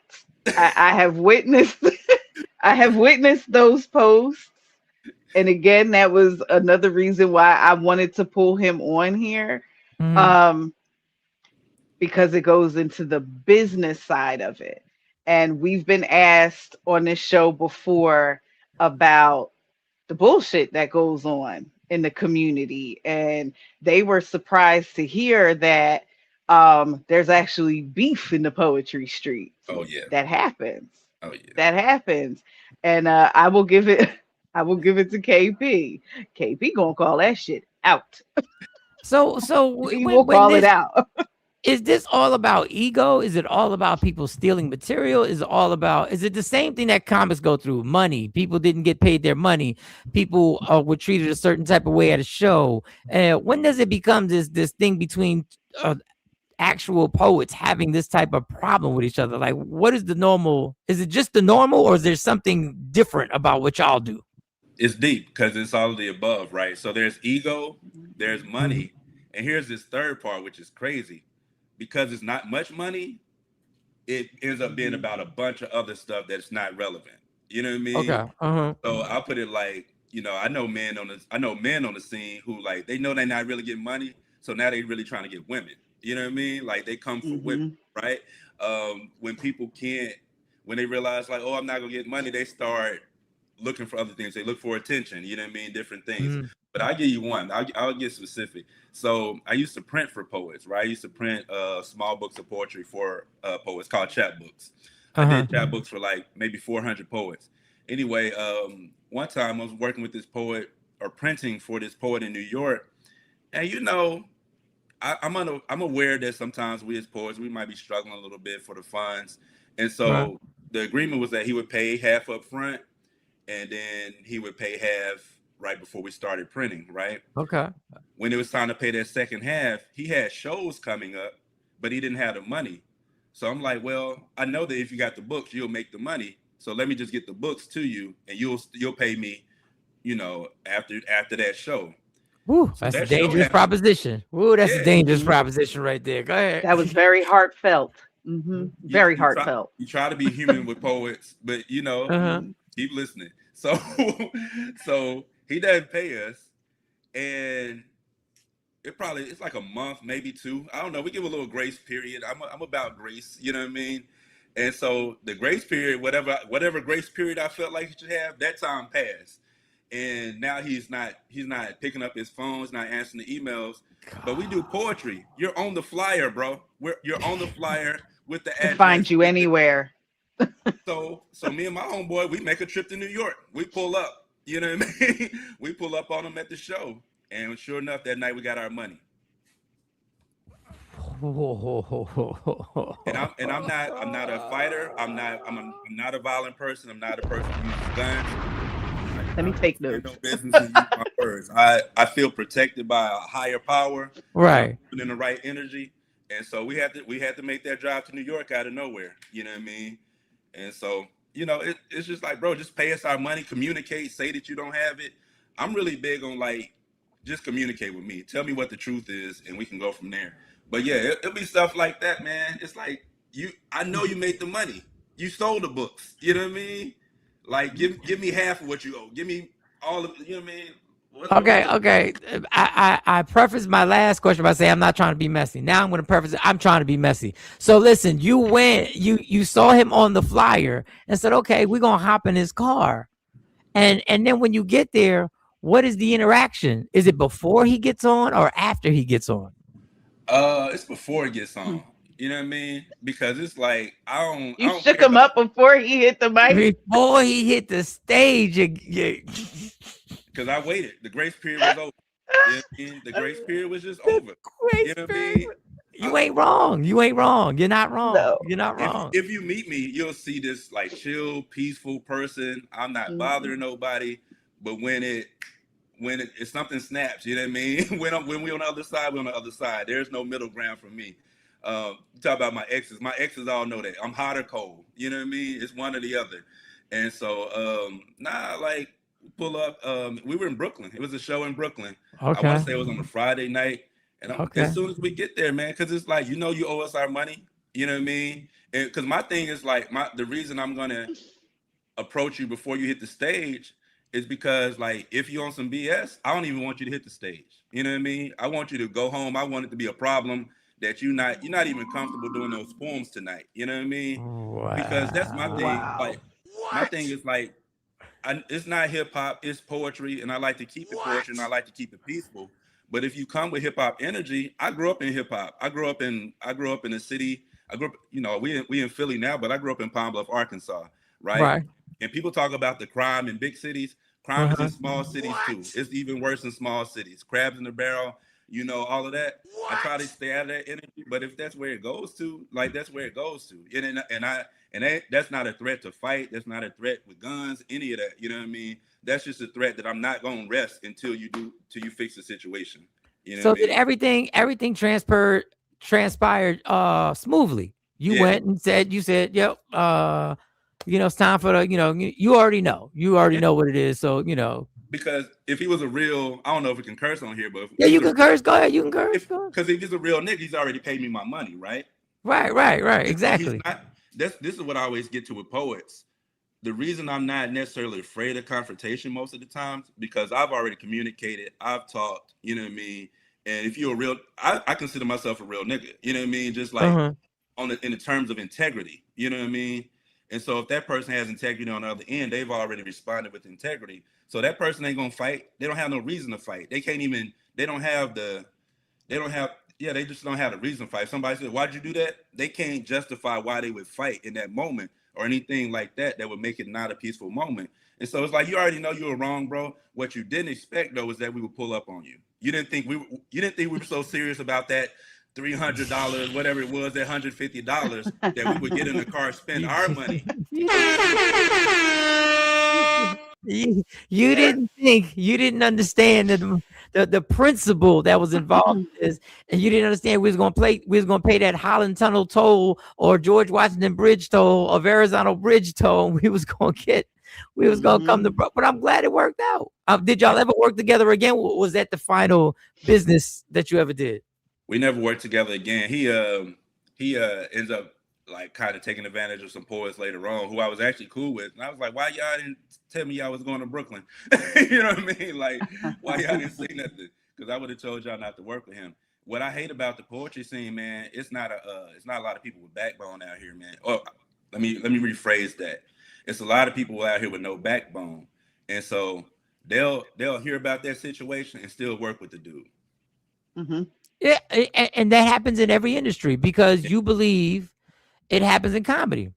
You believe that you're going to handle it in a situation that this ain't going to happen to me. But once again, and I put myself, so I don't want to be a hypocrite. I put myself in those situations where 9 out of 10 times they worked out for me. But that's because, and I don't even know, I think because at the moment, the money and which is, it's not even a big amount of money, but it's all perspective. It's all perspective on where you at in your life. It's all based on what bills you got going on. But I put myself in those situations, and now the intensity has to be different. So now what you've done is you've worked with somebody that an environment has already started off with what you're not going to do. So we're not even working towards, let's have a great event. You know what I'm saying? After this, we can build what we're working with is what you're not going to do. So that whole vibe, and the older you get, the more you realize, like the old saying, all money ain't good money. Sometimes you don't want to be in them spaces because you open yourself up to situations. Because if you're in the mood of what you're not going to do, and the other person is in the mood, I'm going to do whatever I feel like fucking doing. Now, all of a sudden, you've put yourself in a situation where handcuffs could come out and things can get worse. Yeah. And I think people always believe I can make this work. But what I hate is when it doesn't work, when you come back to the community of poets, or in my case, comedians, and you complain. Don't complain. You knew what you was walking into. Yeah. And if you weren't built for the next step, because the next step is how you going to get your money. That's always the next step. Don't work with them if you don't have a plan B on how you going to get your money, especially if you're not built to get the money by yourself. Yeah. But I think everybody good. Poets can be really passive. You know what I mean? Poets can be really passive, go with the flow and all of that. And man, we live in America, man. You can't even afford to do that. Nobody can afford to be passive as an adult in America. You really, because you'll get taken advantage of every time. And so my thing, I loved all the peace and love parts of poetry, but there's the other side to that. You know what I mean? Like I tell people straight up, I was like, my event is called Breathe Love. My name is KP though. You know what I mean? Like two different things. KB got an edge to him. Wait a second. Don't get it fucked up. I'm a 42-year-old black man from the South, and like, you know what I mean? I don't have a lot of you know, the things that make you, they say the things make you laugh, make you cry, right? It's like the things that have made my life difficult are also the things that made poetry easy for me. You know what I mean? Or to navigate through the poetry community easy for me. I mean, like, by the time I'm 19, I don't have either parent. My father's died by the time I'm 19. My mother's diagnosed with Alzheimer's. So I'm very independent as a result of that. You know what I mean? And so I'm not sitting around waiting on somebody else to decide nothing for me. These are decisions. When we went up to New York, it wasn't a long conversation. It was like, nah, like this is what's about to be done. I already know that's the thing to do. You know what I mean? And in poetry, we can, sometimes everybody in the world has their insecurities, but a lot of times in poetry, our insecurities come to the forefront. Our lack of confidence comes to the forefront. We don't ask for enough money. We don't expect a big turnout. You know what I mean? We get mad at the friends that didn't come out, instead of saying like, oh, I should have promoted to a larger audience so I don't have to depend on my friends. You know what I mean? And so, I just try to move with intention and try to move with assertive, aggressive energy when it comes to the poetry. I'm not waiting for things to just magically happen. You know what I mean?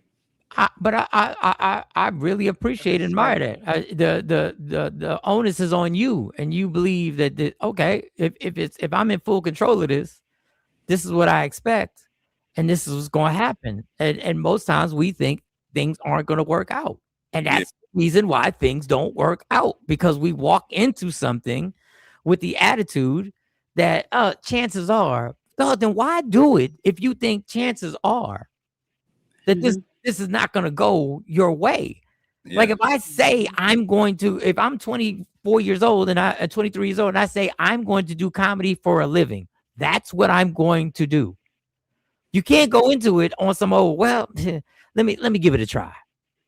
And I love comedians, because a lot of comedians are very strategic, because there's so many comedians, and the stage and the way it's set up, y'all have to be strategic, and y'all not apologetic about being strategic either. But let me say this: do y'all remember the Made in America Festival? Yeah. All right. First year of the Made in America Festival, they reached out because I was running a website called. This is what we call a flashback. Let me play the music. Okay. We got a little flashback. Go ahead, Made in America, and go. I'm running a website at the time called Poetry247, Poetry247.com. And so some representatives of the Made in America Festival reach out. They email us. They're like, oh, we're looking for poets in Philadelphia to be a part of this documentary that we're working on. And it was a Ron Howard documentary. Ron Howard from Andy Griffith and all the movies. Yeah, Ron Howard is major. Ron Howard is major, right? Major. And so when I hear Ron Howard, when I hear Budweiser, Jay-Z, Made in America Festival, I'm like, okay, whatever we do, we need to get some money from that. You know what I mean? I don't care how little it is. We're not doing this for zero. And so they were looking for poets, and I reached out to some poets, and I said, hey, let's be unified in this. Like, I would like for y'all to, y'all don't have to go through me, but let's be on the same page of what we asked for. Right. And so the poets who communicated with me, we got money, right? We got money for the part that, and y'all never seen us in no documentary, none of that. It never even happened. You know what I mean? But they did interview us. They did bring us in. They did interview us, and it was a couple of rounds of interviews, some with cameras, some without cameras. But my point is this: at the same time, there was a poet in Philly. He ran the youth poetry movement, and I ain't gonna say his name, but people know who I'm talking about. This is on my album. You know what I mean? On my poem, No Limit Soldiers. The coach of the youth team, he comes in, but he doesn't ask for any money, because he doesn't truly believe that poetry, in my opinion, he doesn't really believe in poetry, right? He doesn't believe he doesn't believe that people would pay for this type of thing, right? And I'm like, nah, the fact that they reached out to us says that there's value in it already. And so so my set of poets show up that day, his set of poets show up that day. My set of poets got paid, his set of poets didn't get paid, and now he's mad. But I'm like, you're mad when I actually reached out to you so that we can all get paid. You told him. I told him. Yeah, if we stay, it happens every time. It's his If ego. we come together and we say this is it, we can be compensated for what we're doing. But there are people who will say nah, and their insecurities are, like you said, lack of belief in what's really going on. Because I believe that what I have right here is a commodity. And I believe this right here is worth being paid for. But there's the other person who says, I like doing this, but I don't even know if this is worth the. But you can't get, how you gonna get mad when you communicated to him? You went to him. I went and I respected him, right? At that time, I still I don't respect him anymore in that sense. I respect him as a human, as a father or whatever. But it's the ego, right? Because his thing at the time was, who is KP? And I'm just like, well, I'm the motherfucker they email. You know what I mean? Like, I'm the nigga they email first. I'm the only reason they know about this. You know what I mean? Like, for real.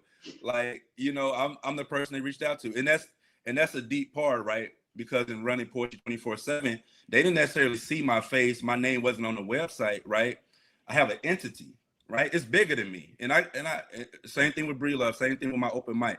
You know what I mean? It's Bree Love. I organize it, but it's bigger than me. And so I have to respect how people see it. You know what I mean? I have to respect how the public sees it. So even in this, it's like, oh, who is KP? It's like, bro, like, I respect you. We supposed to be cool. I come to your events and all that. I've reached out and offered my resources before to you, but he's the type of person, and I see this a lot in poetry, because they can't get the money, or they think they can't get the money, they want the attention. They'll take the attention instead, and they want the attention and the credit over anybody else, no matter what the circumstances are. Even if that person is willing to help them, you know what I mean? They still want the credit and attention over that. Yeah, that should Can I piggyback on that? Go ahead, KT. That's a drug. Go ahead. Question to KP. How do you feel about every poet, and I say this with love and respect, y'all, every poet now believes that they are a curator? I asked this question because, as you know, it's a trend. It's a trend. Yeah. If you're it blew up all of a sudden. If you're a poet, you're going to curate an open mic. I did it backwards. Nobody even knew I was a writer or a poet or a blogger or an interviewer or anything that I had done before I started curating. I started curating because outside of my creativity, I have another set of skills. I'm a project manager by trade, so I can curate an event. And I see a lot of these poets throwing themselves out there to put these shows together as if you can just throw something together real quick. Do you find that to be not an issue, but do you see what I see? I'll say it like that. Do you see what I see? I see what you see, and it's crazy because here's what's so deep about poetry. Somebody will come to a poetry event, they'll enjoy it, and they'll be like, you know what? I should put on a poetry event. Exactly. Imagine going to a Jay-Z concert, right? Or like whatever artist, right? And you're like, oh, I enjoy this concert. Let me start doing concerts. That's crazy. Right. You know what I mean? And so, I mean, I was doing, so we have Bree Love now, and I'll reference Bree Love. Bree Love we've been doing since 2014. We did it 5 years straight. We took a couple of breaks, and we really do it. We do it when we want to do it. You know, Chick-fil-A is closed on Sundays. You can't always get it. You know what I mean? Right. And so it's the same thing with Bree Love. But Bree Love is profitable, right? Mm-hmm. And y'all probably never heard a curator even talk about, is the event profitable or not? But the event is profitable. And I say this as in like it makes money. You know what I mean? We receive, it brings in more than it puts out. And when you talk to the new curators, a lot of times they losing money. They losing $500 per show sometimes, $600. They pay $600 for a venue. We pay $200 for our venue. You know what I mean? I've never paid more than $200 for a venue. We used to pay $150, $125. I throw out numbers. You know what I mean? I throw out numbers because a lot of curators don't throw out numbers, and that stops you from understanding whether the event is successful or not. And you have the next curator basing their event off an unsuccessful event.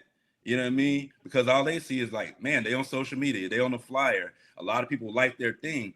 Likes do not pay the bills. Follows don't pay the bills. Comments don't pay the bills. Money pay the bills. So when it comes to putting on these events, I want it to be profitable for us because it can be.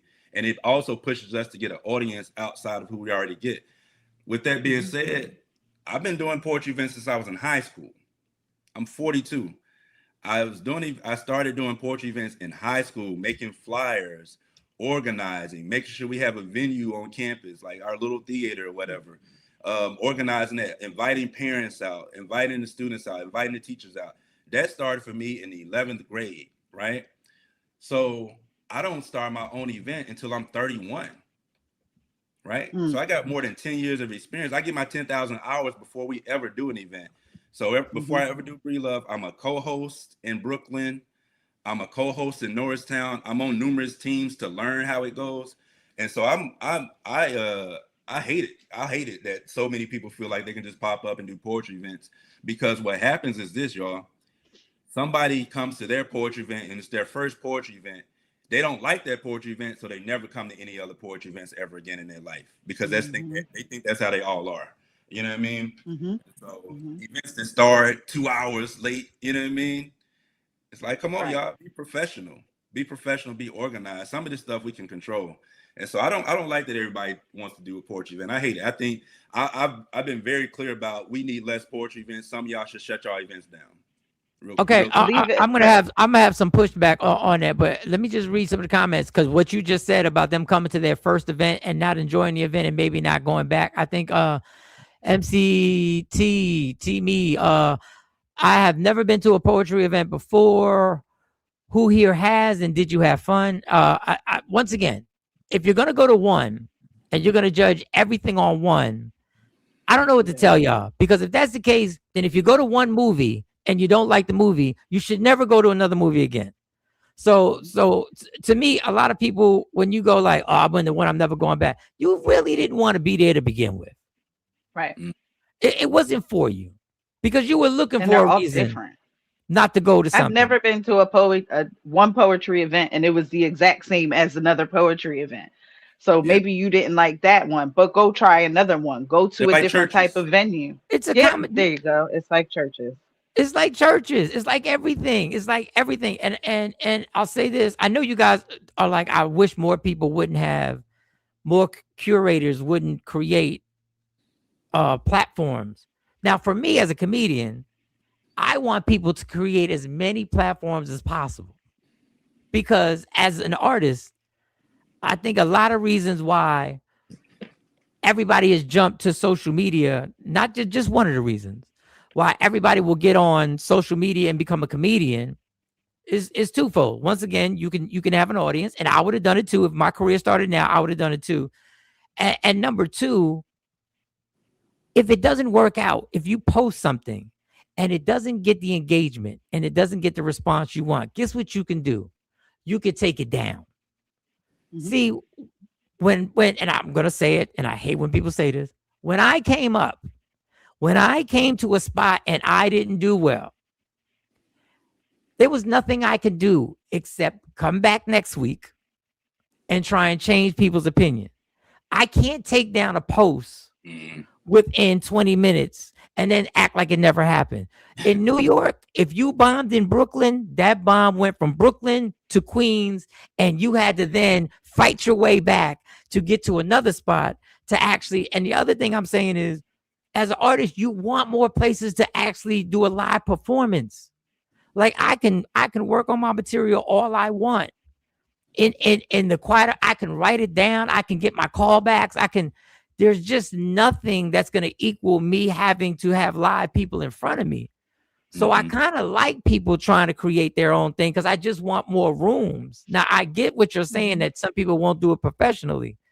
But I'm like, be very careful when you tell people you should shut your room down, and then one day everybody's going, we ain't got nowhere to perform except here, here, and here. You can do poetry in the living room, man. You know what I mean? We don't need, like, I put it this way. The reason I say some of us should shut it down, right? Because you talk about being a comedian, right? But imagine every comedian says, you know what? Comedy That's one thing, but I should have a comedy event. I should throw a comedy event. Mhm. Imagine if every comedian all of a sudden they doing their own comedy event. They did. Now, and They those did. events, it's only They five did. comedians. It's only 5 comedians that show up. It's not a real audience anywhere. Right, right, yeah. It's 100 events with 5 comedians there. That's what's going on in poetry. We got 1 million events, and it's only a few people at any of them. And then people comment on your show, right? And they're like, "Where's the poetry event?" Because those poets that are starting events should actually be promoting events that already take place. That's what we need. We got other positions that need to be filled with poetry. I can't really speak on comedy because I know who Kevin Hart is. You know what I mean? I can name Dave Chappelle, Chris Rock. I can name major comedians. Most people can't name a major poet in this. Most people don't know who Raina Leon is, even though she's the poet Absolutely. of Philadelphia. You know what I mean? And so poetry, we have a different issue going on than comedy. People know who comedians are. Comedy is success. We know what a successful comedian is. We don't even hear successful poet. That's not a term we even talk about. You know what I mean? So on the poetry side, we need less events. So the events we do have a larger impact. And we need to be promoting to the people who do not know about poetry. We need to promote outside of these 10, 15 poetry friends that we have. So it's other positions that need to be fulfilled in what we do. And that's my issue. You know, that's why I don't want everybody to be the curator doing the same thing. We have other positions that need to be filled so that we all can, you know, be in a better position. No, I know the pain because we weren't allowed in the comedy clubs 20 years ago. So everybody opened their own corner spot. And I remember them being you knew this spot was going to have 10 people. That's the struggle. That is always the fine line on how to take something to the next level, because they'd be this spot that had 10 people. They'd be that, and it would be a running joke. I knew I would run around New York City and this people would have 10, this people would have 20. And then they'd be the main promoter that you try to get booked that would have the 300 people, that would have the Manhattan Proper and stuff like that. I don't know if anybody will ever have the answer for that. I don't, because it's because now people think, look, I'm still doing comedy shows where there'll be 20 people at. I don't know. I don't know if there'll ever be a unity, like you're saying, which is correct. If everybody could come together and promote one thing, but the problem with that is that people are like, I'm not getting any money off of it. So the curator aspect is, if I create my own, Yep. And that's not how it works. That's not how it works. Yeah. That's not how it works. And trust me, I've been to the world. Money. They're losing more money. What were we gonna say, KT? He said it. You're losing more money, but the other part of this is, and I do not, and I will say this right from the start, I do not have the extensive background of curating open mics and stuff like that, like KP does. But I think from what I've seen is they also think that bag is going to come just like that. And it doesn't.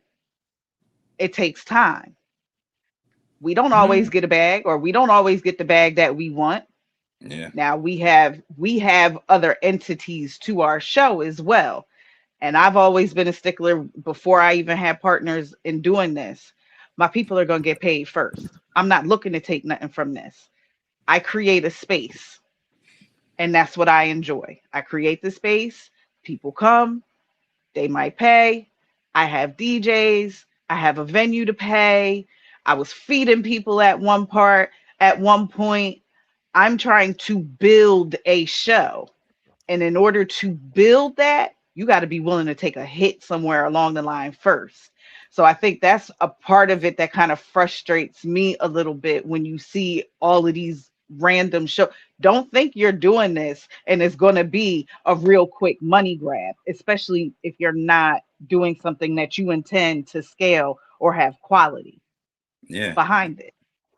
And anybody can go in a hole in the wall bar and say, okay, I'm going to put a mic up. Let's do an open mic. Anybody can do that. And can I add to that? Yeah, go ahead. Because I'm looking at the comments as well. As far as somebody monopolizing it, we got like big poetry events are needed as well. Huge, big poetry events are needed as well. I am not mad at Right About Now poetry. I'm not mad at Voices in Power in Philadelphia. I love Right About Now. We need big poetry events. I don't do a big poetry event, but we need those, and there's always should be space for those, right? To answer that question, somebody else asked, like, where do you support? I don't even like using the word support. I want you to pay for the entertainment, I want an exchange, right? You give something, you receive something. You know what I mean? The support allows us to sometimes not give the best quality that we can give to the people coming out. But I would say I definitely would plug my event. Let me step back. I plug all events because I run a website called Poetry 215, right? Okay, Poetry 215. Let me write that down. Poetry215.com has a list of all of the poetry events in Philadelphia. Sometimes we include New Jersey, Delaware, Lancaster, York, Allentown, Reading. So I support poetry in general across the board. You know what I mean? You want to, if it's Monday, you want to know what a poetry event is, I'm gonna tell you what the poetry events are. I'm not just gonna tell you mine, right? Secondly, I personally run Breed Love Philly. If you're on Instagram, Facebook, it's Breed Love Philly. If it's on Eventbrite, if you Google Pecola Breed Love, BREEDLOVE, Breed Love. Breed Love Poetry Event is going to come up. And we've been rocking out since 2014. We are we have 15 slots on our open mic list. So somebody can pop up because I'm reading the comments, right? The lady mentioned someplace you can't even get on the list because the event's so big. Our event, if you show up on time, you get on that list. You know what I mean? If you show up an hour late, you're probably not going to make it. But if you show up on time, you'll get on our list. It's equal opportunity. We don't turn anybody away. We don't limit what people can say. We don't show favoritism. All right, so let me read that. Poetry215.com is the site that they go to if you want to know anything about spoken word in Philadelphia, what's going on Sunday through Sunday. They can get their information from that. The second one was Breed Love, and that is your social media? Yeah, Breed Love Philly. Breed Love Philly. So it's Breed Love Philly, and that's on Instagram, TikTok, and all that good stuff? Not on TikTok, but Instagram and Facebook. Okay, Instagram, Facebook, Breed Love Philly. Man, I appreciate you. This is interesting because I don't think y'all, it's so similar. I think the thing that is consistent is in order to produce something, you're gonna have to have some values and some work ethic and some traits that always stay, which is consistency, organization, having the organizational skills, and being reputable, where the artists know they're getting paid when they say they're getting paid.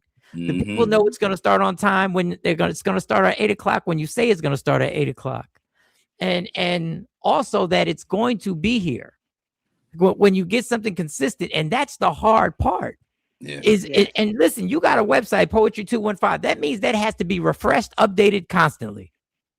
That means if I go to your website, the first time I go to your website and I see dates that are from March that are still up there, now I'm going to look some type of way at the website. That takes a whole lot of work to actually keep this updated and to keep, and it's just everybody doing this. People, it's work. It's work. It's work. You want paycheck money, so you got to put in that type of work as well. Yes. If you want money from it like it's a job, you got to treat it like it's a job. If you want people to work with you on your team, well, guess what you got to do? You got to interview the people. You can't put them in these situations because they're your friend. You got to put them in these situations because they're qualified to do what you need. And then you're going to have to pay them. So if you throw all this, that's why the same way majority of restaurants fail when they start. There's something lacking. Well, restaurants are different because it's so tough, but this is a tough industry to try and get people's money out of their pockets right now. To try and get money out of somebody's pockets right now is a difficult thing. And trust me, if you get them there, twofold. If you get them there and they enjoy themselves and they literally live with a smile on their face, and you re-upped by staying in touch with those clientele, you can have yourself somebody who supports forever. But if you get them to pay money to get up in that bitch and they spent money to put in a gas tank, and they came up there, y'all gave them the bullshit of starting an hour and a half late, and then the artist that you bring up you ain't never gonna see him again. Nope. They done paid $30 to get in for a ticket. Our event is $10, number one. And our poets, we pay our poets as soon as they hit the door. We're not even waiting for them to perform. We know who we book. We know we book quality. So once they show up, we paying them immediately. So they can just go do their poems after that. But man, yeah, like that. People paying their money, man. We try to keep it, it's $10. People can buy food after that. And we really want them to buy books from the artists. You know what I mean? That's why we keep our prices low at the door. And you want them to buy books from the artists and understand when you start on time. When you start on time, the first time you start an event, when you start on time, people are going to look at you like you're crazy.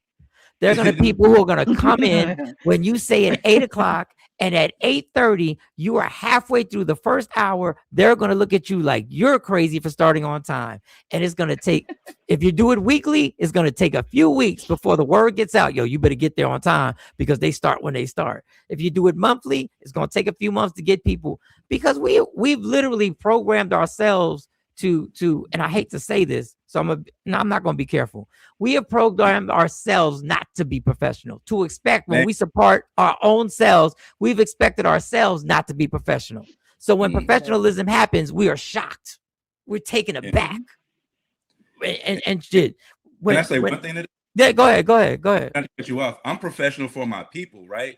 When we're not professional, we're taking away from our own people. If I walk in Chipotle and I get bad service from a black person, they're giving bad service to a black person. You're taking away from me, and I'm spending money like everybody else. You know what I mean? Right. We're taking away from each other when we provide bad service, when we're not professional. So I do this for my people, man. I'm professional for my people. Yeah, absolutely. And let's, since we're gonna really do this pep rally, understand, if I'm providing you a service, I'm working for you. Yep. I'm trying to take you away from your reality. You gave me the opportunity to help you escape that reality of working every day, to help you escape the problems that you're going through and the stress that you're going through. So that is a responsibility I took on. So I need to take that responsibility. Number one is to make your experience everything that I claimed it was going to be. It's not just about getting the bag. I'm of service right now, y'all. I'm of service to you right now. So when y'all trying to just grab bags, and I agree with that in every situation, some of y'all trying to grab bags, throw one name comedian on there. I go to me, throw one name comedian on there, charge somebody $50, then get every new jack in the city to come up there to fill the first hour, and then wonder why people pissed off. Yeah. And if you're going to do that, you better make sure, as the host, you better be making sure you carry that motherfucking show. You better make sure when there's a lull in there that you got a hot 10 minutes real quick to bring them back up. And you better not blame the microphone because you picked the microphone. You better not pay the sound system because you picked the sound system. You better not blame the DJ because you picked the DJ. If they complaining about the food, you picked the people who was making the food. So if you want to come into this journey, understand there's a responsibility. Sorry, y'all, I got long-winded. Y'all got me emotional. We got them all wrong. Somebody, you talk about time. Somebody came, so our event started at 7. Somebody came at 7:15 the other day. They missed 3 poets. They were mad. I was like, hey, we start on time. I was like, that's the best ever. You know that's the best ever. That when I get there, if I get there 25 minutes early because I want to be early, because I'm trying to get the spot that I want to be, I'm trying to get the seat that I want, and you start at 7 o'clock, that should be applauded. That shit starts at 7 o'clock every time. All right, so it is poetry215.com. Breed Love Philly. That's the social media. Breed Love Philly. BREED Love Philly on Instagram and Facebook, and anything else you want to promote before you get out of here. If you look for me, I'm Christopher KP Brown on Facebook, KP Ultra, KP84 Ultra on Instagram. Yeah, that's it. And thank y'all, man. We doing Breed Love to September 29th. Like I said, we ain't open. Chick-fil-A ain't open every day. You know what I mean? Sometimes so we rocking out to September 29th. We got 7 more events this year. Based on how that goes, they'll determine, when we decide to bring it back. When is the very next one that's happening? Tuesday, July 28th. We have Heroic Poet featuring, and we have Gaia, aka R Hills Nation Spotlight. Y'all don't know, you might not know them names, but they dope, and that's worth your money. That's worth your $10. Guys, dope. You know what I mean? And where's the event? Where's the actual event going to take place? If you the Bayou in West Philly. So the Bayou, a lot of people have heard of Booker's, right? Booker's yes. Absolutely. It's connected to Booker's. It's right next door to Booker's. It's all the same. It's owned by the same people. So the Bayou is part of Booker's. That's dope. Oh, I didn't know That's dope. that. Man, I appreciate you in the conversation. I appreciate your piece, number one, which was dope. In the conversation that we had afterwards, I tell everybody that KT brings it. This is her segment. And I know I talk a lot. This is her segment, and she's actually gotten everybody on here every Wednesday, except for like one Wednesday somebody got sick. So I appreciate y'all supporting her. It was Christopher that got sick, but he came. He came back. Yeah, he came back. All of that. That's because your ass drove to Brooklyn with no jacket on. Probably catch a cold when you ran up on homie and was like, run them pockets before things have to go wrong in here. Running down on folks with no mask on. Exactly. When you sweating and got the windows down, it's cold. So he got the windows down. Duh, appreciate you. Thank you so much. Hopefully we can have you again. And hopefully we can make it out to one of your events. Everybody there. Once again, it's poetry215.com. That is the website. If you want to check out everything in Philly. And Breed Love, BREED Love Philly on Instagram and Facebook. Thank you, big dog. I appreciate you. Thank y'all for having me. Thank you. Have a good one. All right. Got to get to my high paying job. KT, wonderful job. Thank you for making our Wednesday word happen every Wednesday. I try to get to as many comments as possible, y'all. I'm trying, we can act like we can complain about Jay Black, and you can do all the can we get to Rick's comment right now? Because Rick is back on his bullshit. Do you Can think we address Rick's bullshit? If Mike and KT spread their arms out wide, we should see it in the other. That is funny. No, we're not in the same spot. We're not in the same house. Not in the same spot, Rick. We're not in the same house. All right, y'all. But like I was saying, do I miss Jay Black? Yeah, because this comment thing, trying to find out which ones, especially when we fall behind. Yeah, and do I miss the slick talking and saying inappropriate shit? Yeah, but these comments right here, this shit right here, this ain't no fun. And I'm trying to get all of y'all, but it ain't no fun. I'm still behind. I didn't even know my co-parenter just put on that with my kids. I saw her say it. Yes. I didn't even know told the girls. I believe that. I definitely believe that because they tried it with mine. My daughter's almost 30 now. She'll tell them, no, I need my mom here. What I need my mom. Hell? Let me tell you, I did not even know what she shared. And she said she was floored that they were basically like our kids had to give us permission to know their information at 12. For their own mother to be in the room with them. And for their own mother to have their medical records. That doesn't even sound right. Fuck. This world got me. All right, let me get out of here. We'll talk more about that tomorrow. We'll be back at it. Tomorrow's Thursday. Kamari should be in the building tomorrow. So we close it out. Love me for who I am, not who you want me to be, because I can never be that. Understand there's only one thing in life that's guaranteed. It will end. So enjoy every minute, every second. You fight for everything in your life. Fight for your happiness. Never let anyone or any circumstance take it from you, because God got me, God got you, God got us. From Michael, Sean, KT, Sexy Mo. You know what? I got to text Sexy Mo. Where the hell is Sexy Mo? I got to text her. Jay Black, Amani, Kamari, Dr. Aaron Smith, obviously C. Chung. Did I miss anybody? Lady Q, woke up inspired. If you have a vision for a t-shirt, a hoodie, you want to put it on a coffee mug, you want to put it on a fishing rod, you want to put it on a basketball, we don't give a damn. You can put your vision on anything you want. Just go to wokeupinspired.com. When you get there, you will see there is merch that is there to be sold and shipped. We are gone. Go on. Michael, Sean, and the Takeover Legends, where the truth hurts.